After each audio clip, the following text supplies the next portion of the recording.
All right, one last look at your traffic and weather for your ride in on this Wednesday morning. Only 2 accidents to report right now. One at Garner's Ferry and True Street, another one at Wilson and Hard Scrabble. Today, high of 81 with plenty of sunshine. High of 86 and tomorrow and 88 on Friday. All sunny with those as well. Currently 61 degrees here in downtown Columbia. There's traffic and weather on the game.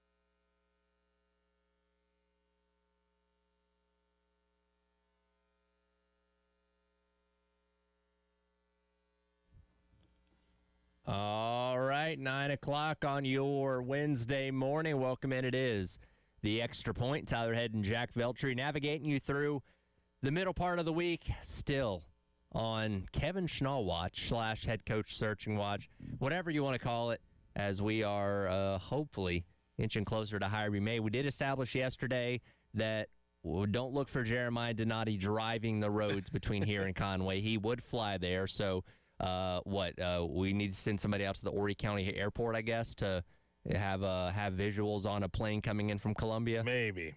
Yeah, I don't think he's going to be driving. That man's got not enough hours in a day to do everything that's on his plate, I'm sure. Does the school have a helicopter, or is it just a plane? I don't know. It's a good question. I've never seen them use a helicopter around here.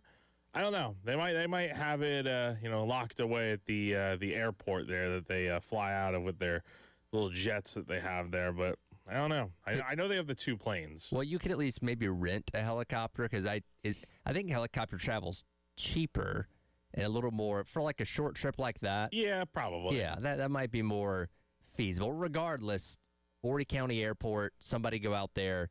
Keep your visuals on somebody looking like Jeremiah Donati departing some sort of aircraft, or somebody looking like Kevin Schnall getting on one and coming here.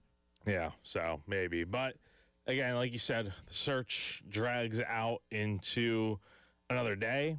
But I don't think we're going to have to.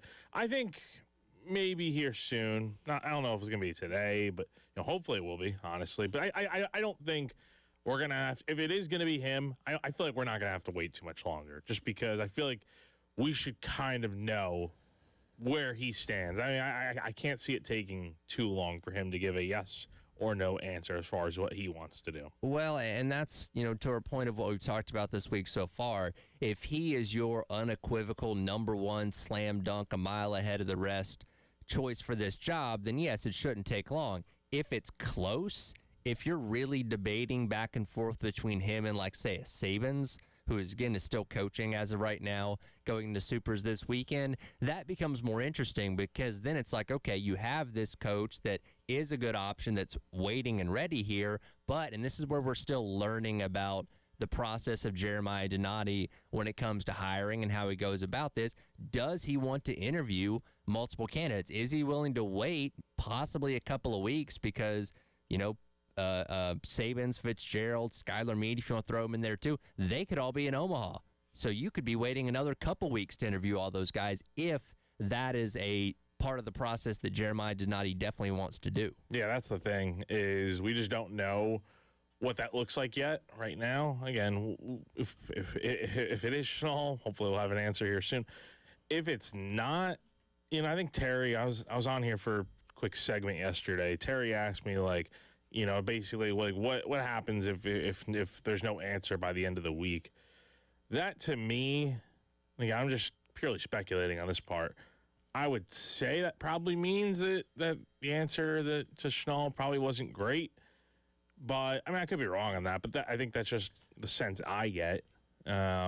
but it also could be the fact of maybe South Carolina, wants to see what else is out there. But I feel like they kind of know who their guys are. Like they probably have it broken down to where it's this guy and then this guy and then this guy in some sort of order or fashion that they would like to hire said candidate. Yeah, and I think we also have to think about this from the Schnall side of things as well, as he's weighing this option of coming to South Carolina or staying at Coastal. You would think that'd be a decision now that his season's over. He would want to make relatively quickly too, because if he's gonna stay at Coastal, you want to obviously establish that so you can start working on next year. You got players going into the portal right now. You're going to start pulling players out of the portal here soon and start establishing what the plan for next year is. So for his standpoint and for Coastal's as well, because Coastal, they're not dumb. They're well aware that he's in the mix for this job. They would also like to know, like, hey, man, if you're going to go ahead, because we need to figure out what our plan is, who our hire is going to be, or promotion if you're going to promote Matt Williams or something like that, so we can start laying the groundwork for next year too. Like, I think it benefits everybody the quicker this gets done. Exactly, which again is why I think if it is him, it's going to be by the end of this week. I cannot see this thing dragging out into next week. Like, I think we should have an answer one way or another by the end of the week. That's just my opinion with where things are heading right now. And you see the reports out there. I mean, one of our guys, Jamie Bradford, reported last night that nothing is across the finish line, but we should know something sooner than later. So there you go as far as an update goes. We'll be constantly refreshing Twitter, Gamecock Central, Big Spur, all that throughout the day, hoping to get the next inkling of what's going to happen here. It does seem like heavily leaning towards Kevin Schnall right now, and again, hopefully we have that answer by the end of the week. We talk so much, and this goes back to when Maneri was let go, and we started speculating on who the hire could be. It's got to be a hire that excites the fans too. That is something, and I think me and Chris were talking about this yesterday, kind of reminiscing back to when was the last moment that it really felt like there was a lot of excitement around Gamecock baseball, and we kind of talked about all the way back to when Ethan Petrie hit the home run off Paul Skeens. That was back early in the 2023 season, right? So you're talking about 3+ years ago since this fan base really seemed truly energized and excited about something. Because, they made the regional that year, got bounced by Florida in the Super. The next year, it kind of felt like Kingston was a bit of a dead man walking, even though they made the postseason. But it's been a while since this fan base has really been juiced up about something. And a Schnall hire would be something that I think would get a lot of people in the gates for game one, right? Like that's the thing. You have to start this off as a brand new era and get people buzzing about it. And they're going to be playing some mid-major program that they hopefully would be able to win that weekend, but that would get a lot of butts in seats to see the Schnall era beginning. No, totally. That would definitely be, I think that would be a lot of fans seem to want Schnall. I've seen some that are kind of straying away from wanting him, but I think I can't speak for everyone, but I think the majority, based on what I see on Twitter and on our message boards and whatnot, I think a lot of folks do want Schnall. And if that's the way this goes, you're going to have a lot of people that are excited. Now, is that going to change everything? No, you still got to go out there and win, because if you don't play well next season, even in what you can consider a rebuild year, you're going to have people that aren't going to show up, or it's going to be just like this year to some extent. Yeah. But I don't know. I mean, it'll definitely help for sure. I mean, but you got to go out there. You got to put a good product on the field, and that's ultimately what matters more and gets butts in seats at the end of the day. I do think it's worth mentioning, because we talk about this all the time when it comes to every head coach here at South Carolina, because of the way this fan base and this community is ingrained with these athletic programs. Schnall's not going to be the guy that is going to be as warm to the fan base, I feel like, as like a Beamer or a Don Staley or something like that. Schnall's very no-nonsense. Schnall's very, business first type of thing. I don't know if he's somebody that's going to go out there and be as involved in the community as some of these other coaches are, which is something that we talked about being very important. But I think everybody would trade that for the ability to win at a high level again, obviously. Oh, yeah, definitely. Like, it would help for sure getting this fan base, back getting back in the good graces of these fans. And look, when things are going well, I mean, I remember it was around this time 3 years ago now that they had the regional here, and that place was the loudest I've ever heard it at Founders Park. So it can definitely get really good here, but you got to win these fans over. They have made it clear when some of their sports are bad, they're not coming. Men's basketball and baseball are the prime examples of that. And when they're good, like 2 years ago, men's basketball, the arena was packed for like every home game. And baseball, for the most part, especially when it gets down the stretch into the postseason, people will show up. So, it's pretty easy.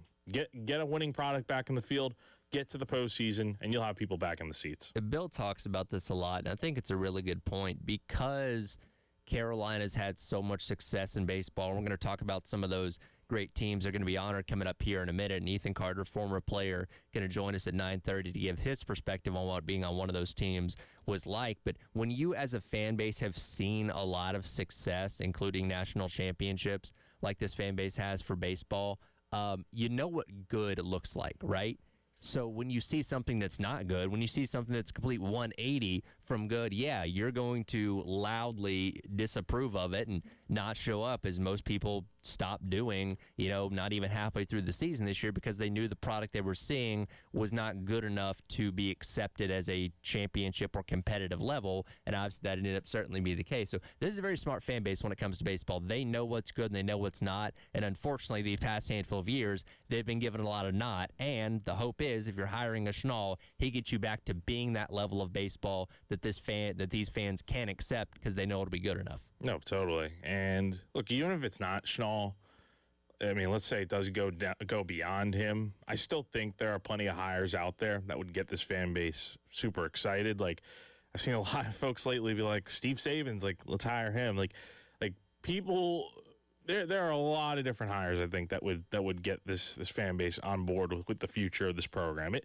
really does. I mean, again, I think ultimately at the end of the day, nailing the hire is more important than anything. Like, because if you get the hire right, you bring in the right staff, you bring in the right players. Like, the coach is the central nucleus of everything that transpires with what happens next. Yeah. Right?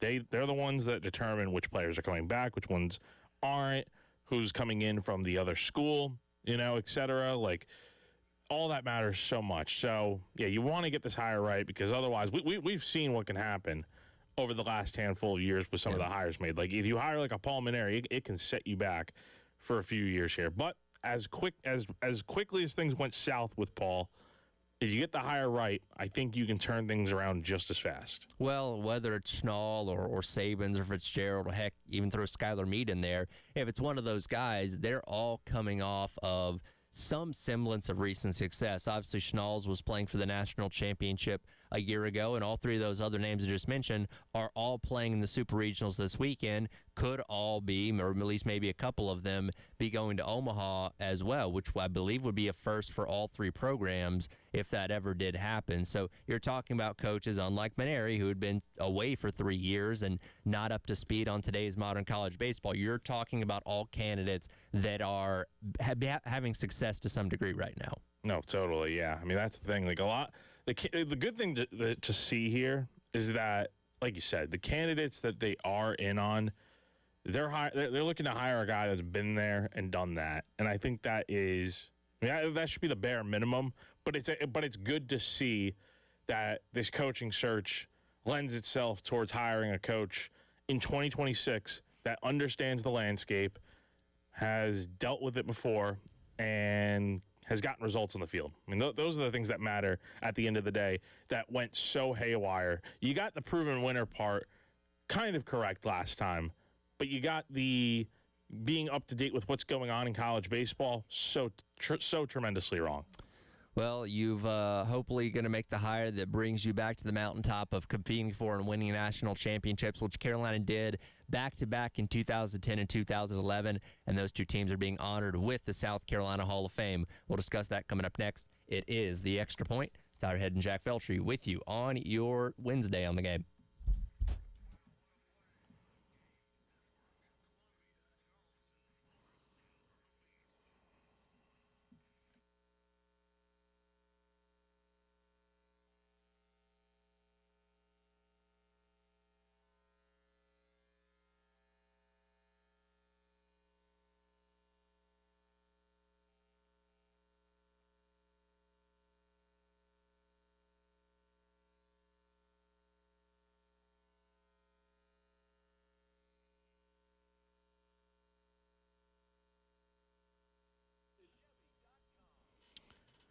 At AAA Heating and Air, home comfort is their top priority. Give them a call today at 803-677-1500 to schedule a seasonal maintenance appointment. Let AAA Heating and Air's qualified technicians put your mind at ease with a thorough inspection and cleaning of your heating and cooling system. Join their popular AAA Comfort Club to take advantage of special extras such as flexible visits, added discounts, and priority scheduling, and so much more.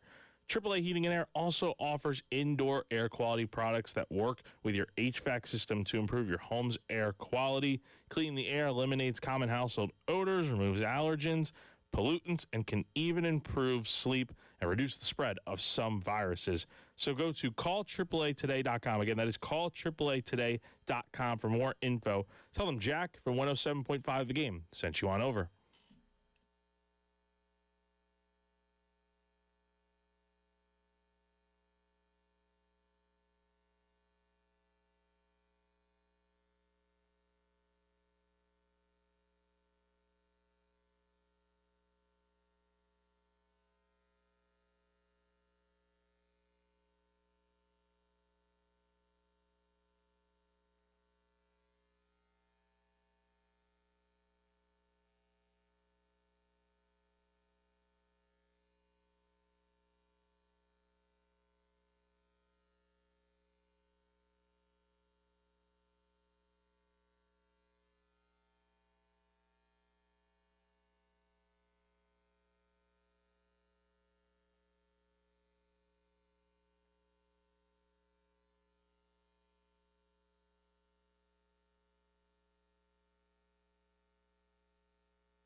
Then he comes back and pitches an inning 2 days later for a save. Now this ball is into left center field. Jackie Bradley makes the catch. South Carolina has done it. Back-to-back national titles.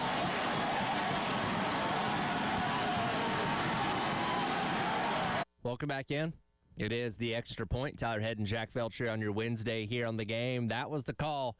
Summer 15 years ago, 2011, South Carolina goes back-to-back at the College World Series. They would play for a third one, obviously, the next year. But the 2 titles, the last time any team in college baseball has gone back-to-back with national championships, and rightfully so, those 2 teams will earn their enshrinement in the University of South Carolina Athletic Hall of Fame. And, Jack, I believe this is the first time any teams has been recognized for this Hall of Fame. Yeah, there have been 228 individuals who have been inducted into the Hall of Fame since the first year this whole thing started a long time ago. And, yeah, the first teams to ever be inducted. Yeah, I mean, it's pretty crazy how I didn't even know that was possible that teams could get inducted. I mean, I guess you can make up your own rules, right? I guess so. So I guess I always thought the athletics, the university kind of had like a set policy on what the requirements are. But I mean, look, you're not going to turn down 2 national championship teams for the first major sports here at South Carolina. So no, it's a very well-deserved accomplishment for those guys that were on those teams. Some of them were on both teams. And, yeah, the guy we're talking to in the next segment here, Ethan Carter, was definitely a big part of that 2010 team. So those guys, it's definitely a well-deserved honor. I will also mention, I think the timing's a little ironic because Ethan and I have talked about this a lot on our show. I think it's so important that with the next hire that's made, and honestly just the future of the baseball program, getting the investment back of the alumni, getting them back involved in the program needs to happen, because that really has not happened the last few hires here. Like it's been a bit since. I mean, obviously they had the ceremony for Coach Tanner when the field got named after him. Yep. But like really beyond that, like Ethan was telling me, like they have not had they used to have an alumni game, like an alumni golf tournament, and that was probably back in like 2017. So yeah, getting the alumni support back in this thing is going to be massive, and I can't help but feel like this is a big first step in doing that with those guys, because they are so critical to the success that this program has had over the years. Yeah, it seemed like, and I don't think there was I don't think he ever outright said it, but like Maneri didn't really seem to want to embrace the things of the past with this program, the teams, the players, stuff like that, because you're right, it didn't really seem like there were ever any of those great past players. I mean, like Grayson Grinder does the coverage for SEC Network, that's different, but it just didn't really seem like anybody was kind of embraced as, hey, here's so-and-so coming back for this game, or honoring him or whatever. And you're obviously at the park every single game, but it just didn't seem like that was something that Maneri, and maybe I guess Kingston as well, going back a few years, was really open to doing, it seemed like. Yeah, I just for whatever reason, I don't understand it, honestly. And I don't know exactly how other schools and programs do it. Like apparently Vanderbilt has like an alumni locker room or whatever, which I think is pretty cool, and something that there's enough good baseball alumni here, because a lot of them do come back here and want to train here at Founders Park during the off season. So sure, I mean, I think just getting them back involved, and just from a financial standpoint too, I am sure some of those guys are willing to donate to the program. But you got to make sure they feel appreciated and feel like, yeah, this is, whenever you want to come back here, you are welcome to come back here. Like that is something that, as much as it is about hiring the right coach, and honestly, maybe the next coach handles this, they need to make sure that these alumni feel appreciated being here.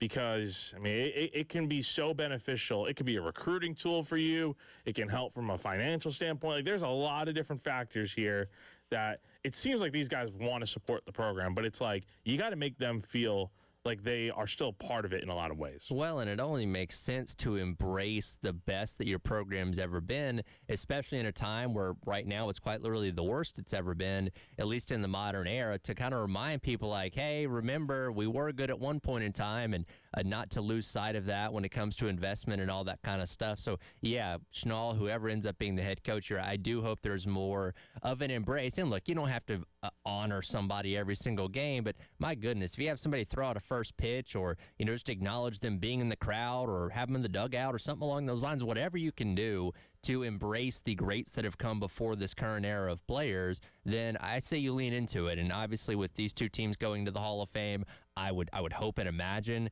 there'd be some kind of formal honoring of them at a game or games this upcoming season, because obviously they deserve it. Yeah, no, totally. So they'll get inducted in November. I think it's like November 5th, which is the Thursday during homecoming week. So that'll be really cool. And of course, obviously, there are more inductees. There were individuals inducted into the Hall of Fame. Most notably, you have Steve Spurrier getting inducted. And I got to be honest, I'm surprised it kind of took this long for him to get inducted. I thought he would have already been in by now. But that was, I mean, this has got to be one of the more loaded classes when you look at who the headliner names are. Steve Spurrier and the 2010-11 baseball teams. Do you think Steve Spurrier even realized he wasn't in this Hall of Fame? Because he's been in so many Hall of Fames. Well, he just got inducted into the South Carolina state Hall of Fame. He's in the state Hall of Fame. He's not in the school Hall of Fame until obviously now. But between Florida, college football in general, he's in so many Hall of Fames. He may not have even been aware he wasn't in this one. Yeah. Somebody called him and was like, hey, we're going to honor you and put you in this one. He's like, oh, I thought I was already in. All right, sure, whatever. Well, it's just another reason for him to get back here. So, no, it's I mean, look, I think a lot of people will remember him for his years at, like, Florida, but and obviously so. He's an alumni there. But I will also say his run at South Carolina, I mean, he was here for a decade, man, and had the best years this program has ever seen. And so he was at least he was at the 2010 World Series, because when I pulled the clip from yesterday, that's right. They immediately cut to him in the box celebrating. I do remember that. I'm assuming he was at 2011 too. I didn't see the shot of him, celebrating, but I'm sure he was there. Oh yeah, probably. But yeah, and honestly, speaking of the teams being honored, it did spur a question in my mind immediately after. Like, what other now that this rule is, like, this is a thing. Yeah. I feel like other teams are going to, maybe not like every year, but I feel like every other year, maybe add a new team in that meets the requirements to get into the Hall of Fame. Like, obviously the women's basketball teams will have some sort of recognition like this one day. Yeah, you can make a case for all three of the national championships, especially the undefeated one from a couple years ago. I don't know if you have enough to do it every single year. I mean, do you put the men's Final Four team in? I'm trying to think. Because, to get into a Hall of Fame, it has to be like an elite level. And, yeah, that was a great run, but that's quite literally the only significant accomplishment in terms of like a postseason this program's had.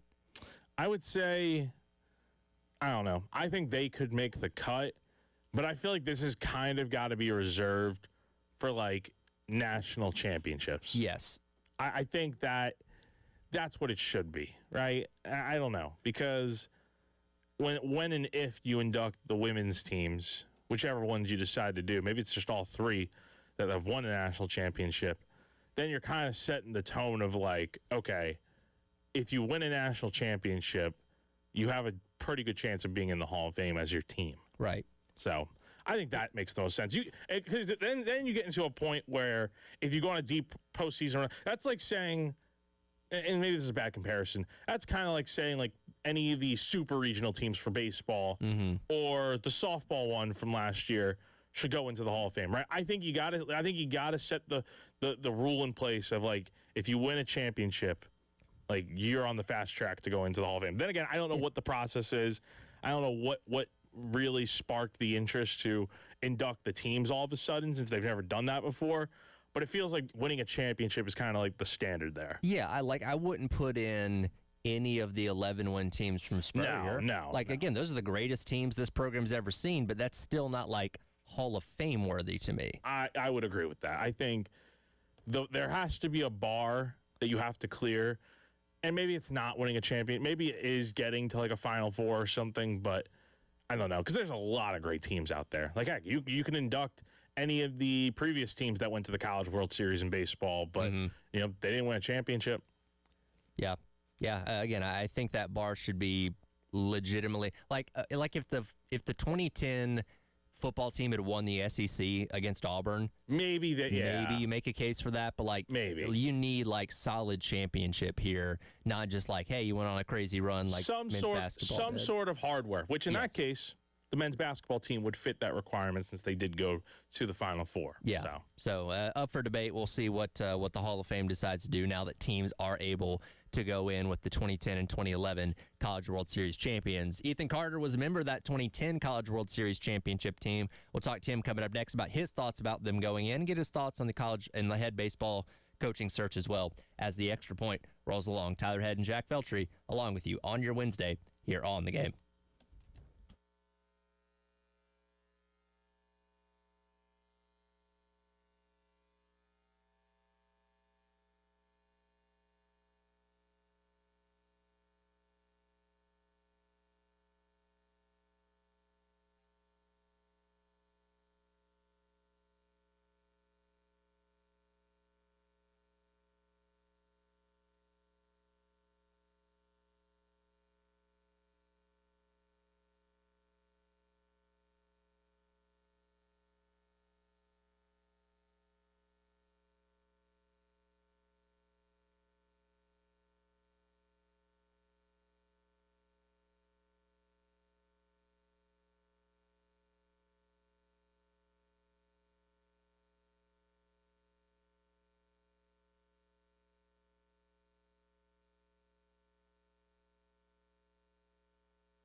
South Carolina wins the College World Series.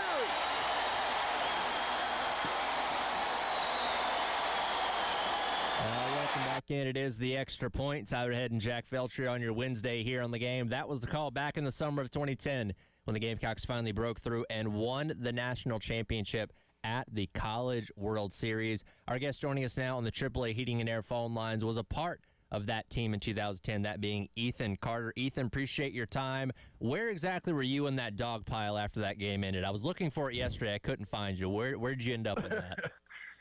So I was at the bottom because Witt was running to second and Wingo was scoring. So like we diverted, like 3 or 4 guys went towards Witt, a bunch of guys went towards home plate, and I was actually one of the first guys that got the Witt. So I'm at the bottom of that dog pile, and I don't know if a lot of people say this. It's not exactly the funnest place to be. What's up, Ethan? So, we were talking the other day, and you were saying, how you guys found out about that you guys were going into the Hall of Fame as a team. What is going through your mind when you learn that's the case? What's your just initial reaction when you hear those teams that meant so much to this program are going to be a part of something as special as the Hall of Fame? Oh man, just utter glee. Just one of those things that you never set out. I say you never. I never set out to for individual accolades or anything like that. You always want to be part of winning teams. So for generally Hall of Fames are individual accomplishments. So to be able to go in as a team, it's just something so special, and it's something that they can't take away from us, and it really means a lot. I love the university and being a part of that history and that fabric for forever. It's just means the world to me.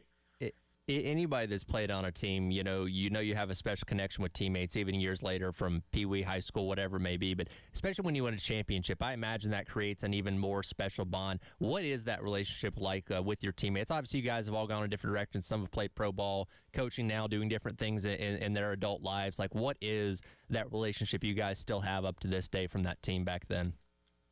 Oh, it's great. Like there are guys that you can go months without talking to, and you can just send them. You find something on the internet that you find funny, and you just send it to them, and you get a response. I before the Major League season started, I had been texting with Christian Walker, here or there for a couple of times, and I'm still really close with Adrian Morales and Logan Munson and a few of those guys. So it means a lot that when you go through those battles and you go through those things and you accomplish something, the ultimate goal, those kind of relationships last forever. And it's like I said, not everybody is texting every day, but you can pretty much anybody on that team reach out to those guys and they'll be there. You and I have talked about this ad nauseum on GC Live, just how important it is to get the alumni back involved in this program with this next hiring process that plays out. Just one of those added things that I think is so critical. How big of a first step does this kind of feel like? Because I think the timing is kind of ironic that it is happening, as South Carolina is ready to make a coaching hire. And, I think this is one of the things that needs to definitely improve. And I know you feel that way too. So what kind of first step do you feel like this can be for getting the alumni just back involved in the program? Oh, I think it's incredible. Like you said, we've kind of beat this drum a little bit on the GC Live here the last 2 weeks, and I think it's a great first step. Because it's I think these teams 2010 and then especially 2011 those guys being able to run it back and do it again in such fashion. That recognition is huge, but I even want it we want to extend past just these couple of teams, because there's so many guys before and after that have kind of laid the groundwork for this program and have done some really special things. So I think it's a great first step. That we're gonna, my understanding is we'll have the induction on Thursday, and then we're gonna have like a little event or something for the team on Friday, and then the football game against A&M's on that Saturday. And I know the individual inductees are going to be recognized, and some guys are going to stick around. So I think it's a great thing that with all the changes coming in, that we kind of remind everybody that this is the standard to this program, and we're looking to get back to that. Former Gamecock pitcher Ethan Carter joining us here on the AAA Heating and Air phone lines. Of course, Ray Tanner had so many great teams, so many great players over the years, but that was the first one that broke through and won a national championship. And as we're going into what's going to be a new era for Gamecock baseball with whoever they end up hiring to start in 2027, what made that team and those teams that we're talking about here so great? And obviously, it's what we've been trying to chase and pursue ever since, and hope South Carolina can get the baseball program back to. A lot of it had to do with kind of the iron sharpening iron thing. We had some great in the falls and in the spring. We were going to battle against each other weekly, and those teams we had we obviously had some guys that went on to have some really good major league careers, but kind of Coach Tanner said this on our call today. We weren't a team that was flooded with first rounders. We had a bunch of grinders on our team, and we had some guys that had come from different spots and had some chips on shoulders, and we just really fought and fought for everything we earned, and we battled some adversity in that 2010 season. We lost, I believe it was back-to-back series to ECU, who eliminated us in 2009 and out of the regional. We lost to Clemson, and that was a bloody weekend by that Sunday. So we really did battle some adversity early in that season, and I think that just really prepped us for when we got to the postseason, and we were down in the first game of the regional, and then when we lost that first game to Oklahoma out in Omaha, we were really battle tested, and I think that being able to go through that adversity and come together as a team throughout that really just propelled and made us kind of a runaway train when it came to. It didn't really matter what the situation was. It didn't matter, if I'd given up a home run, to Oklahoma in the extra innings. We were confident that we were always going to come through and make something happen, and the team really did that. Got about another minute or so here with Ethan Carter, who we appreciate joining us. Kind of going off that point you said about losing the first game to Oklahoma, and then you guys are having your backs up against the wall the rest of the way and win every game after that to obviously win the title. At what point during that Omaha run did you kind of get the sense that you guys are going to go ahead here and win the College World Series? I think when we finished off that second Oklahoma game, we came back being down and we won that. I had a great feeling after that game. I was feeling like, man, we could beat anybody. But I think also when we got Clemson the first time, like when we got them the first time, like we're at least getting to the final. And then I think we all felt really good about whoever we matched up with in the final. But for me personally, I think it was after the Oklahoma game. I think a lot of guys will say that, but for sure, once we took that first one from Clemson, it was like, yeah, we've got the stuff for it. Last 30 seconds here. How many times have you gone back and watched that clip of you guys clinching it there and winning the whole thing? Oh man, maybe in the hundreds now. We're about 15, 16 years after now, so we're in the hundreds. We will, a few of us, hanging out with some buddies, and we're we're enjoying a game, and after the game goes off, I'm like, well, let's fire that up. Let's watch that again. Hey, I don't think anybody would blame you for doing that. That's for sure. Ethan, appreciate you joining us, man, and congrats on the honor. Appreciate it. Thank you guys for having me. Y'all have a good one. Former Gamecock pitcher there, Ethan Carter, joining us on the AAA Heating and Air phone lines. We'll come back. We'll wrap up hour number 1. It is the Extra Point. It's Tyler Head and Jack Veltri on your Wednesday here on The Game.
All right, welcome back in. It is the Extra Point. Tyler Head and Jack Felcher wrapping up hour number 1 here on your Wednesday on the Game. We got a text in the Firehouse Subs text line asking if there's a physical building housing the Hall of Fame. And there's not, right? We don't have like a physical place where you can go and see all this stuff for all the inductees. That's a good question. I don't think so. Or anything in the athletic facility that might have like a plaque or something. I'll have to ask about that. That's a good question. I'm sure somebody listening probably knows, but not that I don't know. I can't answer on that because I truly don't know. Well, we talk about this stadium construction project, which is a multifaceted thing. They're in phase 1 right now, but ultimately it's going to include building out the area around Williams-Brice Stadium, as we've talked about a lot, kind of like a battery type of thing, like the Braves have, hopefully, where you have, restaurants and things to do down there around the stadium for not just football weekends, but all times of the year. I think if you had a dedicated building or something of that sort specifically for the Hall of Fame, that'd be pretty cool. No, it would be pretty cool. One example that comes to mind, when I was in Baton Rouge a few weeks ago, LSU, for their baseball stadium, has like a Hall of Fame inside the stadium. So you can go check it out and whatnot. Now, I didn't get to go in there because it was during games and whatnot, but I did see it in passing. And something like that, I think, would be pretty cool, especially for the baseball team. They have that whole area out in center field, which is just I don't know what they call it specifically, but it's like the trophies are out there in center field. You got like some of the old seats from Omaha out there at the Rosenblatt Stadium. Like, that stuff's pretty cool. But I think there's so much, I hate to say it, I think there's a ton of dead space out there, out in the outfield, where you've got the bleachers, and then you got a ton of concrete for people to walk around and whatnot, which is great. You want open space and whatnot. And then you have like the bathrooms and that little gift shop there. Mm-hmm. I think you got to do something where whenever renovations happen next at the ballpark, you got to include some sort of museum or exhibit or Hall of Fame or something.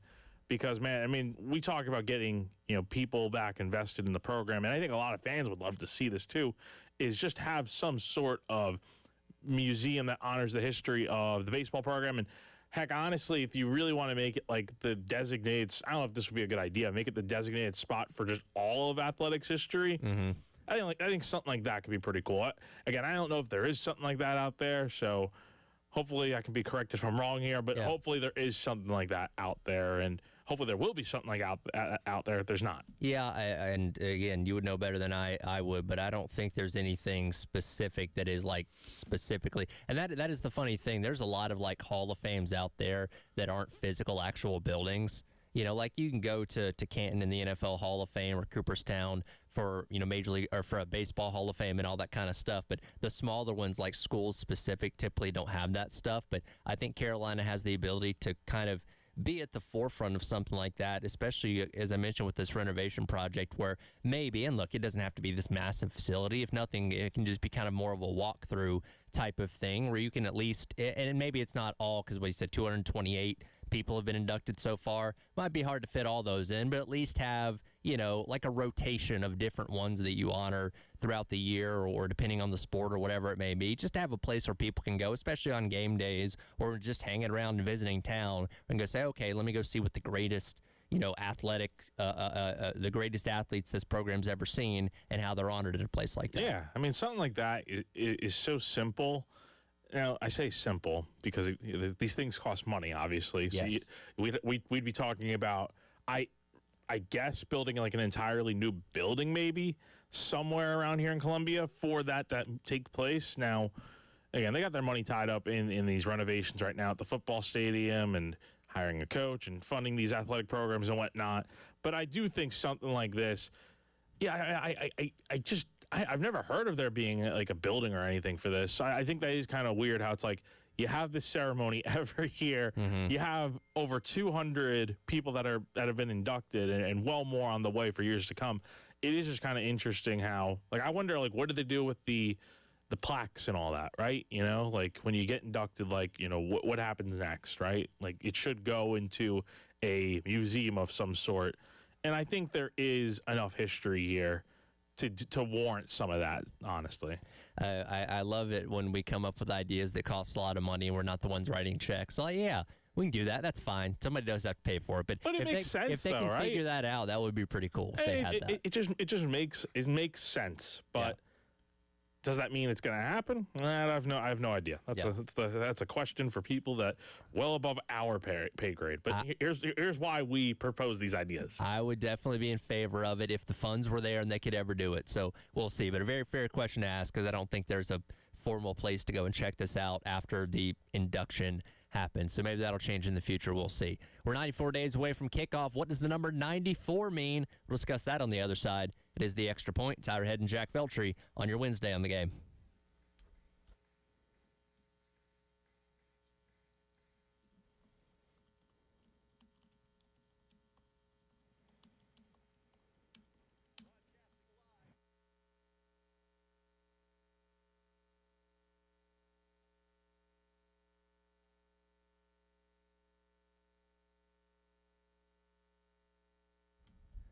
All right, here for our friends over at Twin Peaks. So it is championship season in both hockey and basketball, and almost there for college baseball as well. Softball is also happening right now out in Oklahoma City, too. And only one place to check out all that amazing championship sports action. That's with our friends over at Twin Peaks. You've got championship games going on each and every night for the next couple weeks. So get down there tonight, tomorrow, this weekend, whenever. Grab yourself a bar stool, order some delicious scratch-made food from the Twin Peaks Kitchen, and don't forget about those 29-degree draft beers to wash it all down with. All this and so much more with our friends over at Twin Peaks, located right down the street at 600 Gervais Street in the Vista. Get down there and enjoy whatever sports you're into with eats, drinks, and, of course, scenic views.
All right, welcome back in. Hour number 2. It is the Extra Point. Tyler Head and Jack Felcher along with you here on your Wednesday on the game. 94 days. Only 94 days until South Carolina football squares off against Kent State in week number 1. 12:45. Going to be hot. Go ahead and hydrate and start lathering up your sunscreen now. As again, a little over 3 months until that kicks off. Jack, do you know who the best number 94 to ever play for South Carolina is? No, I don't. Take a wild guess. No, I have no guesses. I am not briefed up enough on my long-term South Carolina history to know. I'm going to be a little biased here. I think it's our own Preston Thorne.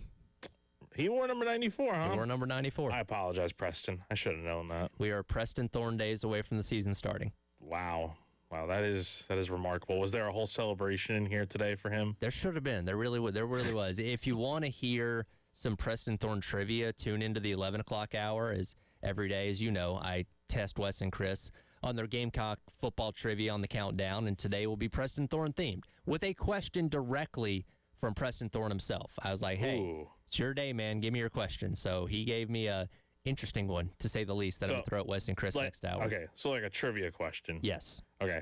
All right. Yeah. Interesting. So we'll see if they can get it right. Now, is it about him, the question? It is about him. Okay. Yes. So I was like, all right. Because here's the thing, because Preston played in the early 2000s. Yeah. And going back and finding reliable stats and box scores. It's tough. It's tough. Like, it wasn't until late 2000s, around 07, 08, that, like, you really started getting consistently, like, good box scores, ESPN putting everything in. Like, you can find box scores from, like, the 90s on ESPN, but they won't have hardly any player names on there, very little play-by-play. Like, you really got to piece that kind of stuff together, and I'm very glad we live in the age that we do now, where quite literally any sporting event that happens that we need to talk about, we can find tons of details and statistics and box scores and all that kind of stuff. Stat Broadcast is a great tool as well, that can help us craft together whatever we're talking about. Yeah, so, but, you know, the 2000s is when Preston, it was early 2000s that he played, right? Yeah, his last year was 04. Yeah, so Wes and Chris, those old geezers will be a lot more well-equipped to answer those questions. I was like 4 years old when he stopped playing. I'm telling them that you called them old geezers. I'm going to see how they react to that. Just, man, I shouldn't have said that. Oh, this is going to be fun. I look forward to that. Oh, man. But not that old geezers. Let's yeah, okay. Semi. Yeah. Well, Maybe. They're 10 years older than me. And that means they're like 20 years older than me. So Like 15. 15. Yeah.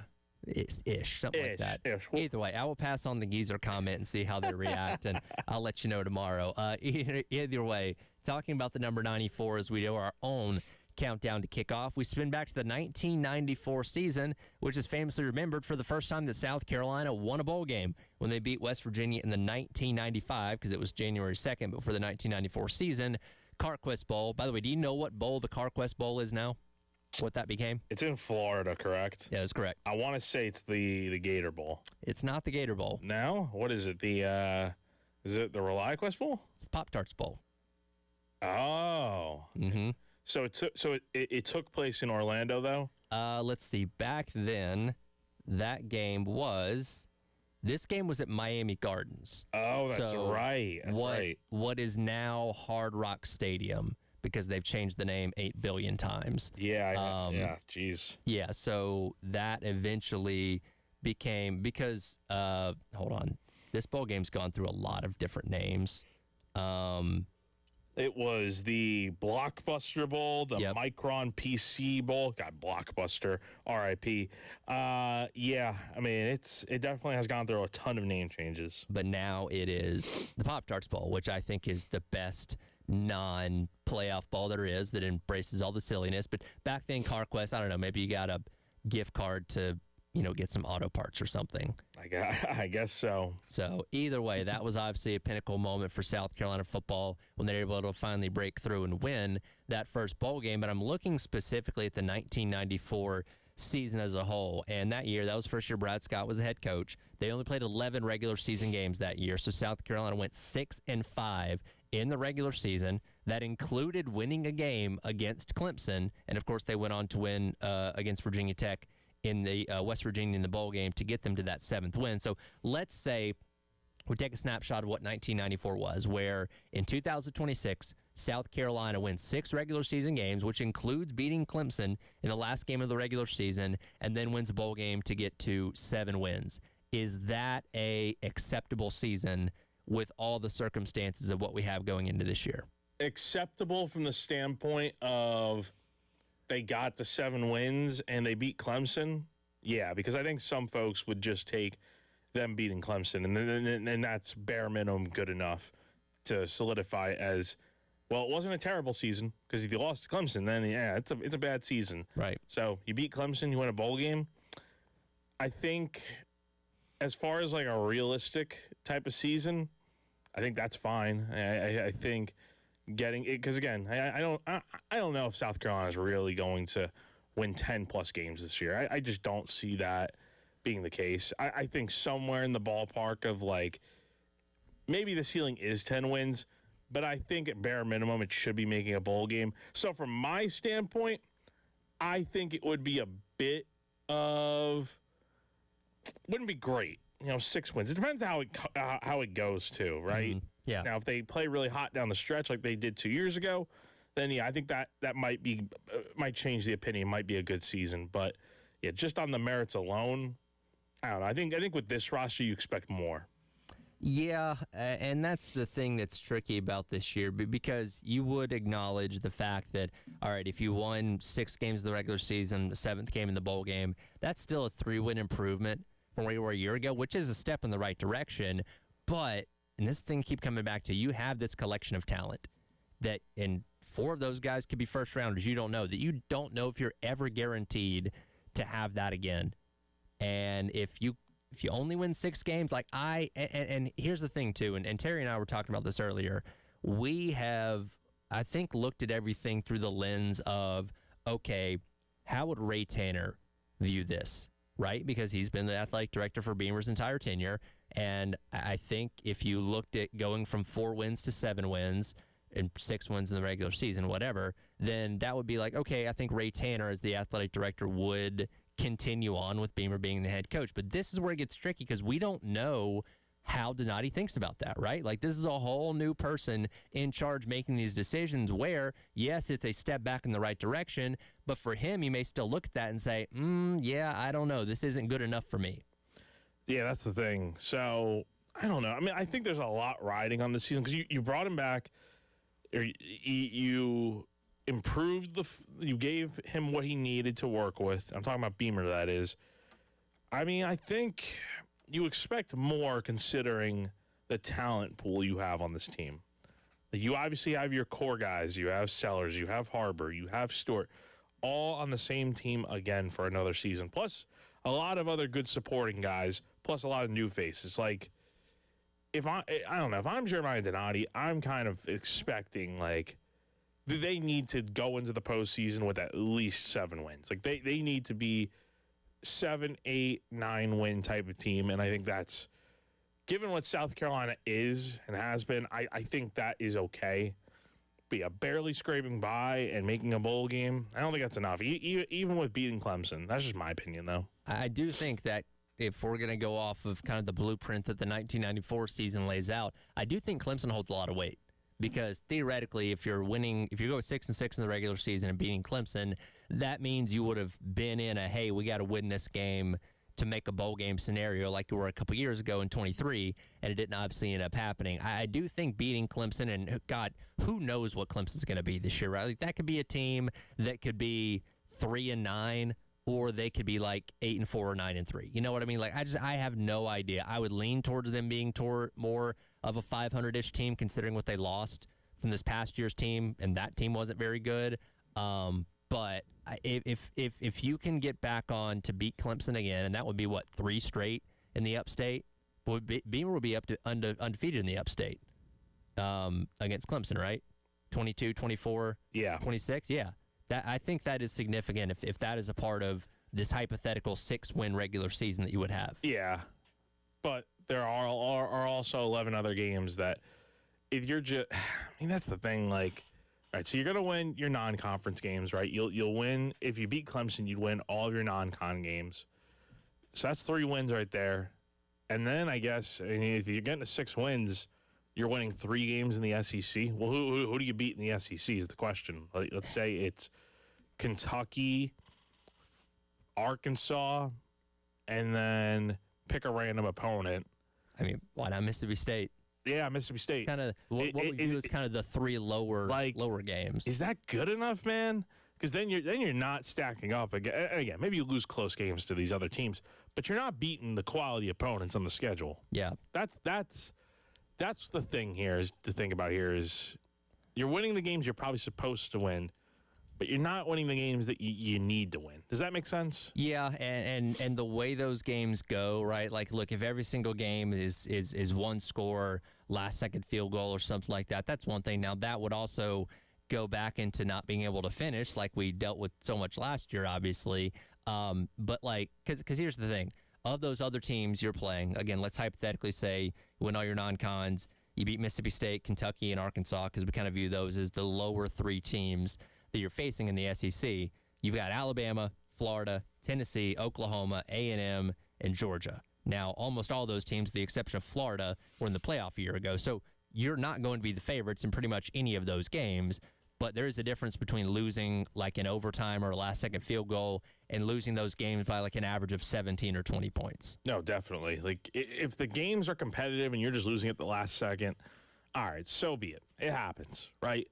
Getting blown out's a completely different story because that means it's a one-sided game. So you want to be competitive and winning some of these games at the end of the day. I think if you're getting to 7 wins in the end of the regular season, and you got like 2 signature wins on your schedule, and you've won your other games that you're supposed to win, like the non-conference games, and then like Mississippi State's, Kentucky's of the world. I feel like you feel pretty good with where things are at. Like a chance to get to 8 wins in the bowl game. I think all things considered, that could be viewed as a good season for South Carolina. Definitely a bounce back in a lot of ways. Right. Yeah. We'll see. Again, we got 94 days until kickoff, and obviously a lot of conversation about what Beamer's job security is going into the season, and as the season certainly rolls along as well. Tomorrow we'll count down 93 days away until kickoff. We'll get into some pro headlines coming up next. The 2 big trades we're speaking yesterday, we'll hear from them, and one superstar maybe coming out of retirement in the NFL. We'll discuss that as well as the Extra Point rolls along. Tyler Head and Jack Feltry on your Wednesday on the Game.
I found out about a week ago that this was even a possibility, and I mean, it was a surprise. It was a bit of excitement.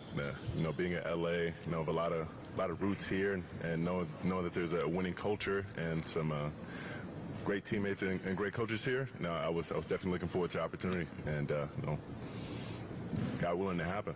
Welcome back in. It is the Extra Point. Tyler Ed and Jack Felcher with you here on your Wednesday on the Game. That the voice of brand new Los Angeles Ram Myles Garrett in his introductory presser yesterday, talking about when he learned about this trade being made. Now, as it turns out, we've learned in the past day or so, apparently this is something that the Rams have been back channeling, going all the way back to 2022, gauging the interest of the Browns. They'd be willing to part ways with Myles Garrett. And finally, 4 years later, it does end up happening. As we talked about yesterday, it seems like the perfect opportunity for the Rams to once again look at this year as an all-in-to-win type of situation. Again, could be the last year for Matt Stafford, could be the last year for Sean McVay, and now you've got one of the best pass rushers the league has ever seen in Myles Garrett, playing on your defense. Yeah, no, totally. And I guess if you want to play, you have the Browns audio of this?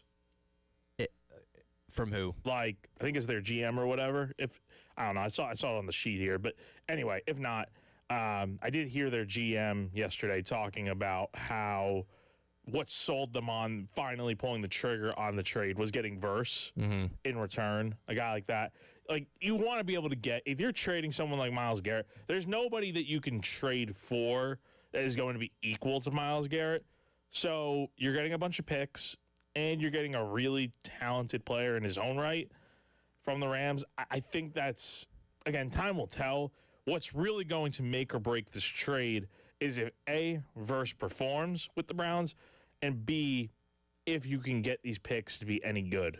Well, and look, Jared Verse is a perfectly capable defensive end himself, but he's not Myles Garrett, right? Like, you've still got a good player at that position, but it is still a downgrade, right? Because, again, you had an elite pass rusher that you've now given away for a guy that still very young and obviously has done good things in his couple years with the Rams so far, but he's not Myles Garrett. And the interesting thing, and I think it was Chris Long in his podcast yesterday that I saw asked the question, like, because, again, you've got draft picks for the next couple years that are part of this trade. Is Monken even going to be there to see that through? Right? Because the turnover rate for Browns head coaches is usually relatively short, where you're talking about 2029. Are you going to have a different head coach in there by then that's going to see the fruits of that pay off whenever it does? Like, this is something that is a long-term play for the Browns that, unfortunately, in their history, just have not been good at those kind of things. I mean, I think by the time they make some, like, the last pick they have there is from that trade is 2029, and we're talking about the third rounder, right? Yeah, so it's the second rounder in 28, first rounder next year, and then in 29 it's a third rounder. And shoot, who knows if they'll even have that pick by then? Maybe they'll just trade it. But yeah, I don't know. That's a good question. Like, I could totally see a case where the Browns do have a new coach by the end of the decade here to see those picks through.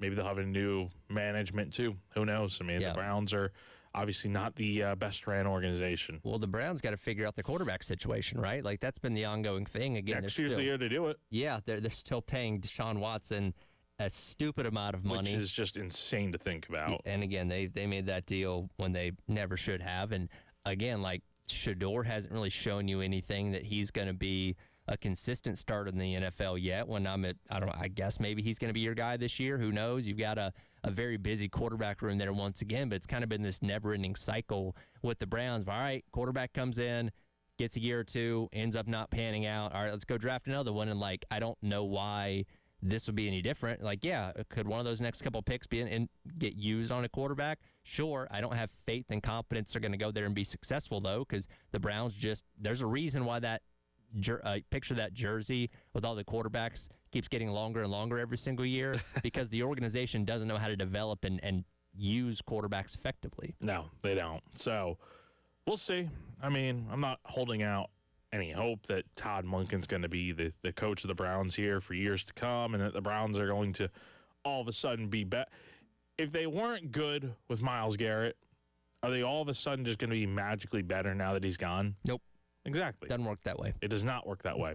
You have to. The problem with the Browns is that they had a generational player they've had some good players on their teams, but for whatever reason they cannot put it together. You would have thought after they had what was it, an 11-win season and made the playoffs a couple of years ago with like Baker at quarterback, you would have thought that would be like, okay, that's the turning point. The Browns are going to be competitive, and they're going to, maybe they won't win a Super Bowl, but they're going to be a team that maybe is a consistent contender out of the AFC North. But as we know, that just never ended up happening. Well, we know the Rams are going to be Super Bowl contenders, and obviously they were that a year ago, and get even better by the addition of Myles Garrett.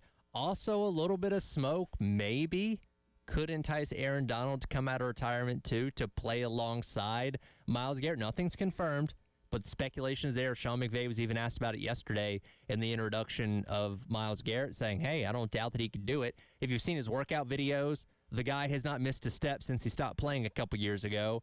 It's not outside the realm possibility that he could say, yeah, you know what, I'll come back. No, totally.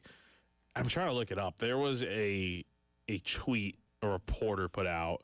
Here we go. From Jordan Schultz. Said, I texted Aaron Donald about coming out of retirement and playing for the Rams alongside Myles Garrett. And here's what he said. I'm for sure flirting with the idea.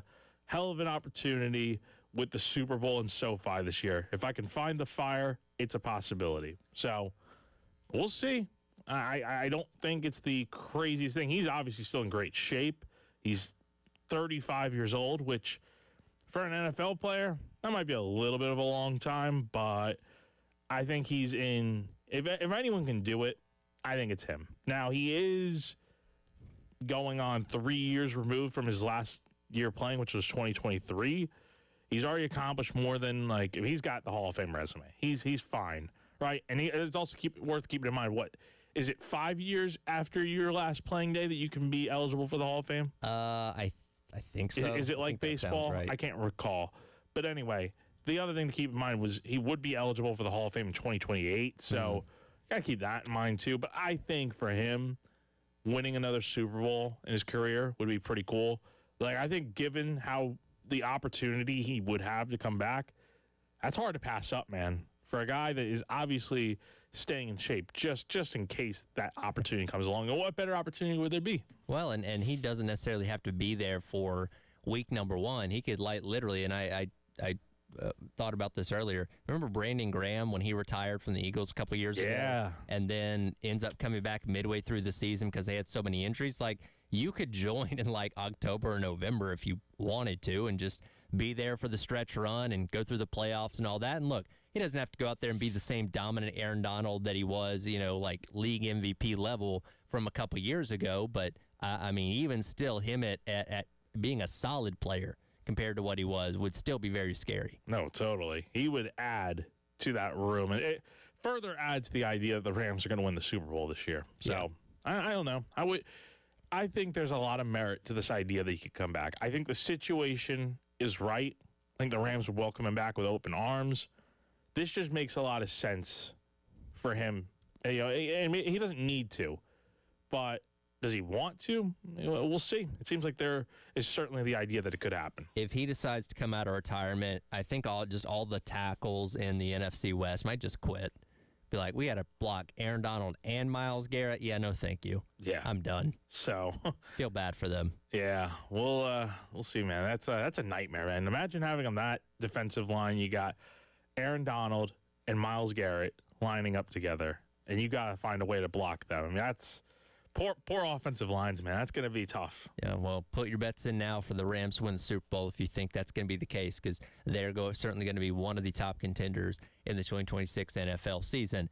As we're still about 3 months away from that season getting started, we are winding down hockey and basketball. We'll talk about what happened last night in the Stanley Cup Finals game number 1 and talk about tonight's first game of the NBA Finals as the Extra Point rolls along. Tyler Head and Jack Veltri with you on your Wednesday here on The Game.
or he would have gone in unimpeded. 3.5 to go. Hurdle into the dot to says it's back for Hurdle. He scores! Tomas Hurdle! Then it's 5-4 Vegas with 3:24 to go. Welcome back in. It is the Extra Point. Tyler Head and Jack Beltry with you here on your Wednesday on the Game. That the call last night on ESPN as the Vegas Golden Knights pick up the win in game number 1 over the Carolina Hurricanes in the Stanley Cup Finals. Talk about an exciting back-and-forth game. You just heard there the final score coming with a little over 3 minutes to go.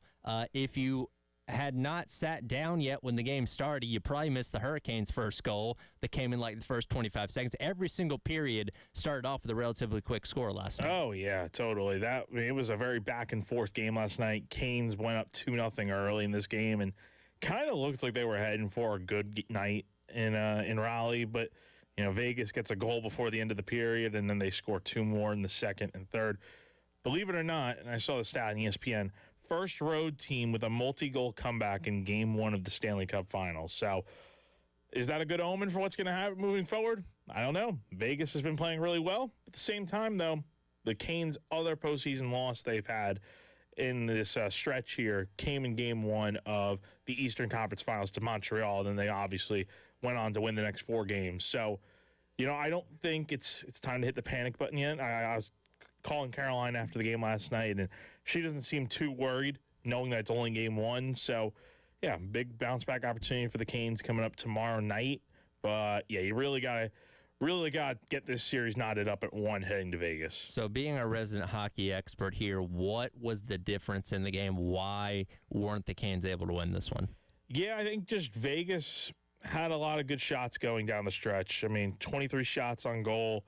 Freddie Anderson, who's been in goal for the Canes this entire postseason run, gave up 5 goals last night. Just not very characteristic of him. And one other thing to keep in mind here is that he wasn't even their usual starting goaltender during the regular season. It was Brandon Bussey, who's a much more younger, less experienced guy, which is why Freddie's been starting in goal this entire postseason run. He's been really solid for them this entire stretch. A little bit of an uncharacteristic night, so I would say it kind of just came down to that. I don't think it's a rest issue or anything. I think it was just the fact that the Canes were getting they had some opportunities. I mean, they had a few power plays in the late going and just couldn't get the puck in. But the 4th goal they scored last night to tie it was kind of, I would say, a little bit of freak luck where the puck is in Vegas's zone. It gets knocked around to Shane Gostisbehere, who was just in the right place at the right time. Nobody by him. He just slaps it in and ties the game. So, I think Vegas definitely played as the better team last night. Obviously, they won. But this feels like one that I would say kind of got away from the Canes, considering they had a 2-goal lead and blew it pretty early. Of course, you're primarily an Islanders fan, but you are a Hurricanes fan by proxy through your fiance. I have to be. So. How do you emotionally deal with the Game 1 loss? For me, I mean, I'm here to support Caroline. So if she's doing fine, then I'm doing fine, right? Okay. That's the way I look at it. Like, it's like, in all seriousness, I think it's gonna be okay. The Canes they bounced back again from losing that Game 1 of the Eastern Conference Finals, and they got blown out in that game. They lost 6-2 to the Canadiens. So, I mean, that looked like it was going to be a rough series, and then they go out here and win the next 4 games. So it's going to be tough. I think this series is definitely going at least 6 games. I think it could go all the way to 7. Like, these are 2 really good teams, but you got to win Game 2 here. You do not want to be going to Vegas down 2-0. Game number 2 coming up tomorrow night. That's second game in Raleigh as well before they head out to Vegas for game number 3 coming up this weekend. Game 1 of the NBA Finals starting tonight between the Knicks and the Spurs. This game will be in San Antonio. And the question is, okay, the Spurs survived 7 games. How beaten up are they compared to a Knicks team that's kind of been sitting back with their feet kicked up for a little over a week now, waiting for this series to start? So when's the last time the Knicks played? Let's see. It would have been, I'm looking at the dates here, would have been May 25th. So, yeah, we're talking like 8 days ago. That was Memorial Day. Yeah, that was Memorial Day. So that was last Monday. That's a long time. But, they've been in San Antonio for at least since yesterday. So they've been there for a little bit now. I think there is something to be said about the Spurs winning in 7 and kind of having that momentum. And they're on their home floor. I kind of feel like the Spurs can get off to a good start tonight, but this Knicks team is very good. It's just, again, it's going to come down to how well does Wembanyama do? Who is able to stop him? Is Cat or Mitchell Robinson, who is playing through, I believe, a broken pinky, if I'm not mistaken, broken finger of some sort. So what can those two guys do to stop Wembanyama? I think they are much more of they present much more of a challenge, I think, for Wemby than a Chet Holmgren did, or one of those guys like a Lou Dort, whoever. I think Robinson, Cat, I think that definitely it's Wemby, right? He's huge. He's such a tall figure. He's tough to stop. Barely anyone stops him. But I think for the Knicks, that's going to be a big challenge for can Robinson and can Cat get in there and make life a little bit tough on him. Well, as we talked about the other day, going back to our future headline predictions from the weekend where I predicted, hey, I think Wemby's going to go off and they're going to win game number 7. They did win game number 7, but we kind of debated the other day. We didn't really, go off necessarily. He had a really good game, scored 22 points, but, we're talking more about what he did earlier on in that series against OKC where he scored, 41 points, scored 33 points in game number 4. That's the Wembanyama you have to contain. If he's getting into that 30 to 40 point range, he's truly taking the game over. He's going to score somewhere between 20 and 25 points. I think that's almost a given. And if you're the Knicks, I think you can live with that. It's not letting him completely dominate. Obviously, holding other guys like Stefan Castle in check as well. That's going to be the key for the Knicks to win this series. Yeah, absolutely. So I think if the Knicks can get out of here with this series tied at 1 heading back to MSG, they've got a good chance to make this thing competitive and win it. But it is going to be tough to stop Wemby. And then the other guys around Wemby on the Spurs. Are you going to be able to stop those guys? That's the key here. So I think I'm going to take the Spurs to probably win tonight. But I would not be surprised if this thing is heading back to MSG tied at 1. Well, one thing I was excited to see as we get things rolling tonight for Game 1 of the NBA Finals is we finally got the Larry O'Brien trophy back on the court, not as a graphic, because that was the thing, halfway through the finals last year, there was so much backlash of why they didn't have it on the court compared to what they used to in years past, that they had the graphic of it. Or, no, they had didn't they put out a sticker, but it was too slick? Back in the day, yeah, I think that's what it was. Apparently, I think that was the big complaint, was that it was too slick. And then you see at the NBA Cup, they're using that huge logo in the in center court. So, and I know people have been clamoring for this to return for a while now. I think it looks pretty good. I don't think it looks as good as it did back in the day. To me, it kind of looks like the finals. The trophy looks fine. I think the logo in the middle, though, with the team logo, looks a little too small. Then again, maybe that's normal size. But I was thinking maybe it should look a little bit bigger just to kind of complement how big the trophy looks.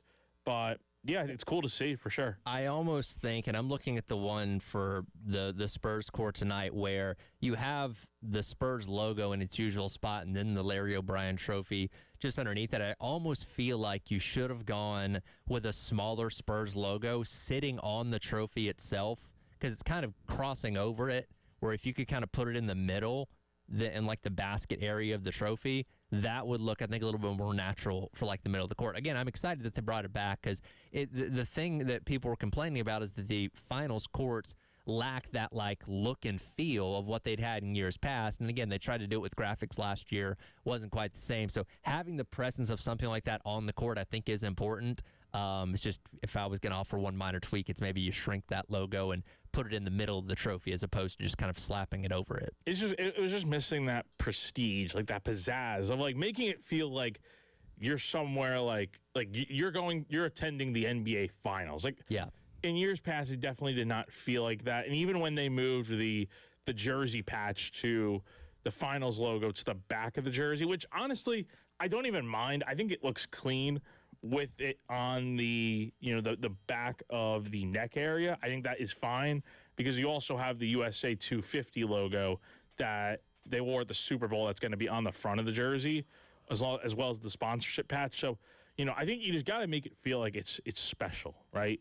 Back in the day. So, I mean, nothing's going to ever match the way things were back then with the way they did things in the NBA. But obviously, this is a nice step back in the right direction. Yep, definitely excited to see all that tonight. We'll obviously talk about game number 1 coming up tomorrow, and obviously talk about game number 2 of the Stanley Cup Finals, which take place tomorrow night as well. We'll come back. We'll wrap up the hour, talk some racing with Jen Jensen as the Extra Point rolls along. Tyler Head, Jack Feltry on your Wednesday here on The Game.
My goodness, that was the exciting finish on Sunday night. Well, I guess technically Monday morning out at the Nashville Superspeedway as Denny Hamlin outlasts two of his teammates and Christopher Bell and Chase Briscoe to win his second points race of the season. Jen Jensen, I know you did not get to stay up late for that one. You had to be up early for the early game, but my goodness, what a phenomenal race from start to finish. Yeah, I've gotten to watch a majority of the race at this point, and what a race. I mean, just some really good action and a lot of fun. But to see that at the very end, I mean, could Joe Gibbs not have been any more excited for his team? Well, excited or anxious watching his three drivers go three wide on the white flag, hoping they wouldn't crash each other? There was probably a lot of nerves mixed in there as well. Yeah, I'm thinking as much. I think nerves, because it's like, okay, like you said, all competing for the win. Could they take each other out? But for them to all be in contention, that's pretty exciting. Yeah, and you know, we talk so much about how much the next-gen car has done a good job at these intermediate type tracks. Nashville's a little bit smaller than your, Vegas, Kansas, Charlotte and stuff like that, but it delivered once again.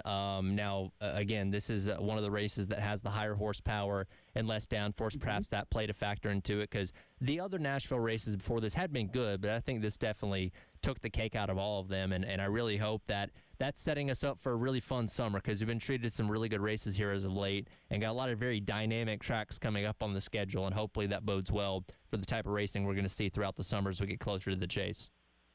Yeah, I don't disagree with that. I'm excited about what we're going to see, and the in-season challenge I think is going to be add just a little something extra to the season and really try to encourage some viewership. But yeah, if you're just getting started in NASCAR, this is a good season to be on board. It absolutely is. Again, Denny Hamlin winning a second points race, also won the All-Star race a couple weeks ago. But, remember the conversations we were having coming into the season, especially with all he had dealt with in the offseason, with the lawsuit, obviously the loss of his father and all that stuff. And, you wondered, okay, is this the time, especially coming off of losing the championship the way that he did, is this the point where Denny Hamlin maybe starts to slip a little bit? That has not been the case. He looks as good as ever, and again, outfoxing his two teammates there in the late stages of that race on Sunday after having to drive from the back after he had a restart violation to start the race, just proves that Hamlin's not slowing down anytime soon.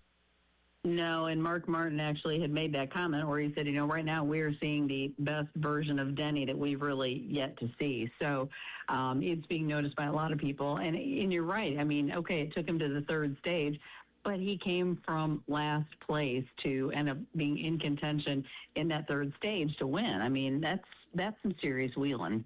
It absolutely is. And, somebody else to keep your eye on as we get closer to the chase. Again, that'll start after the 26th race of the season for the final 10 races to run for a championship. We talk a lot about Shane Van Gisbergen, and is he starting to figure out ovals? Well, I look at the last two races, the Coke 600 at Charlotte, where he finishes 11th, and then Nashville, where he consistently ran in the top 10 pretty much the entire night, comes home in the 5th spot. He might be really figuring this thing out. I think he is, and I know we've talked about it, that, boy, talk about a serious threat. If he's really mastering the ovals, when we know he's mastered the road courses and the street races, I bet a lot of drivers are trying to up. They're really good at the ovals, so I bet in some way they're trying to up their road game.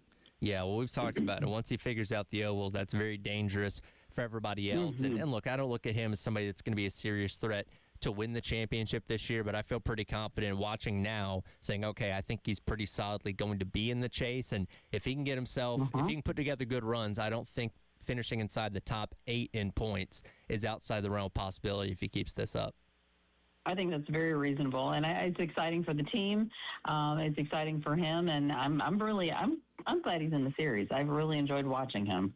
By the way, speaking of the championship standings, for the first time in a while, somebody has gotten within 100 points of Tyler Reddick with Denny Hamlin with that second win. He's now 97 points behind Reddick. So this kind of seems like the first time anybody's been in that stratosphere of challenging for the regular season top of the points position, which means you'll have a 25-point advantage as you go into the chase. As we've talked about a lot with the chase coming back, you probably need to be somewhere in the top 3 to top 5 when that starts to have a realistic shot for the championship. And again, Tyler Reddick may not be the runaway favorite to be that number 1 seed after all.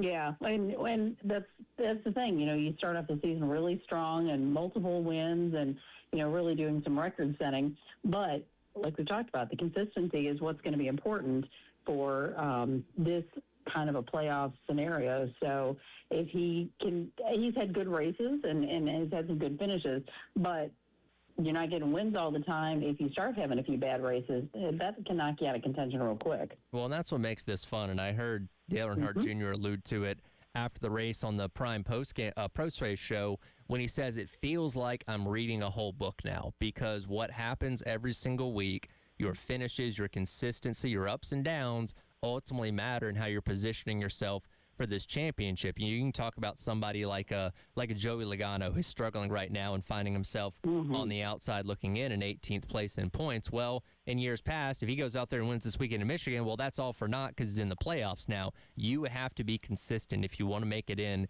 to that coveted top 16. And as I mentioned, Joey Logano, you got guys like Eric Jones. You got some pretty notable names, Austin Dillon, Ross Chastain, still on the outside looking in, trying to put together a good final handful of races to get into the chase. Yep, and I think that's a great analogy of his, is you're actually reading the whole book instead of the Cliff Notes version. So I'm like you said, there's some sitting outside that are really going to have to up their game. Well, they head to the fastest track this weekend in Michigan. I love seeing cars go over 200 miles an hour. That'll be happening this weekend, and I'm excited for it. Me too. I'm looking forward to it. Looking forward to talking about it next week. We'll talk about it then. Appreciate it as always, Jen. Thanks so much. Jen Jensen there from the early game joining me on the AAA Heating and Air phone lines. I'll do it for the extra point. Coming up next, Gamecock Central Takeover Hour presented by Firehouse Subs as your Wednesday rolls along here on the game.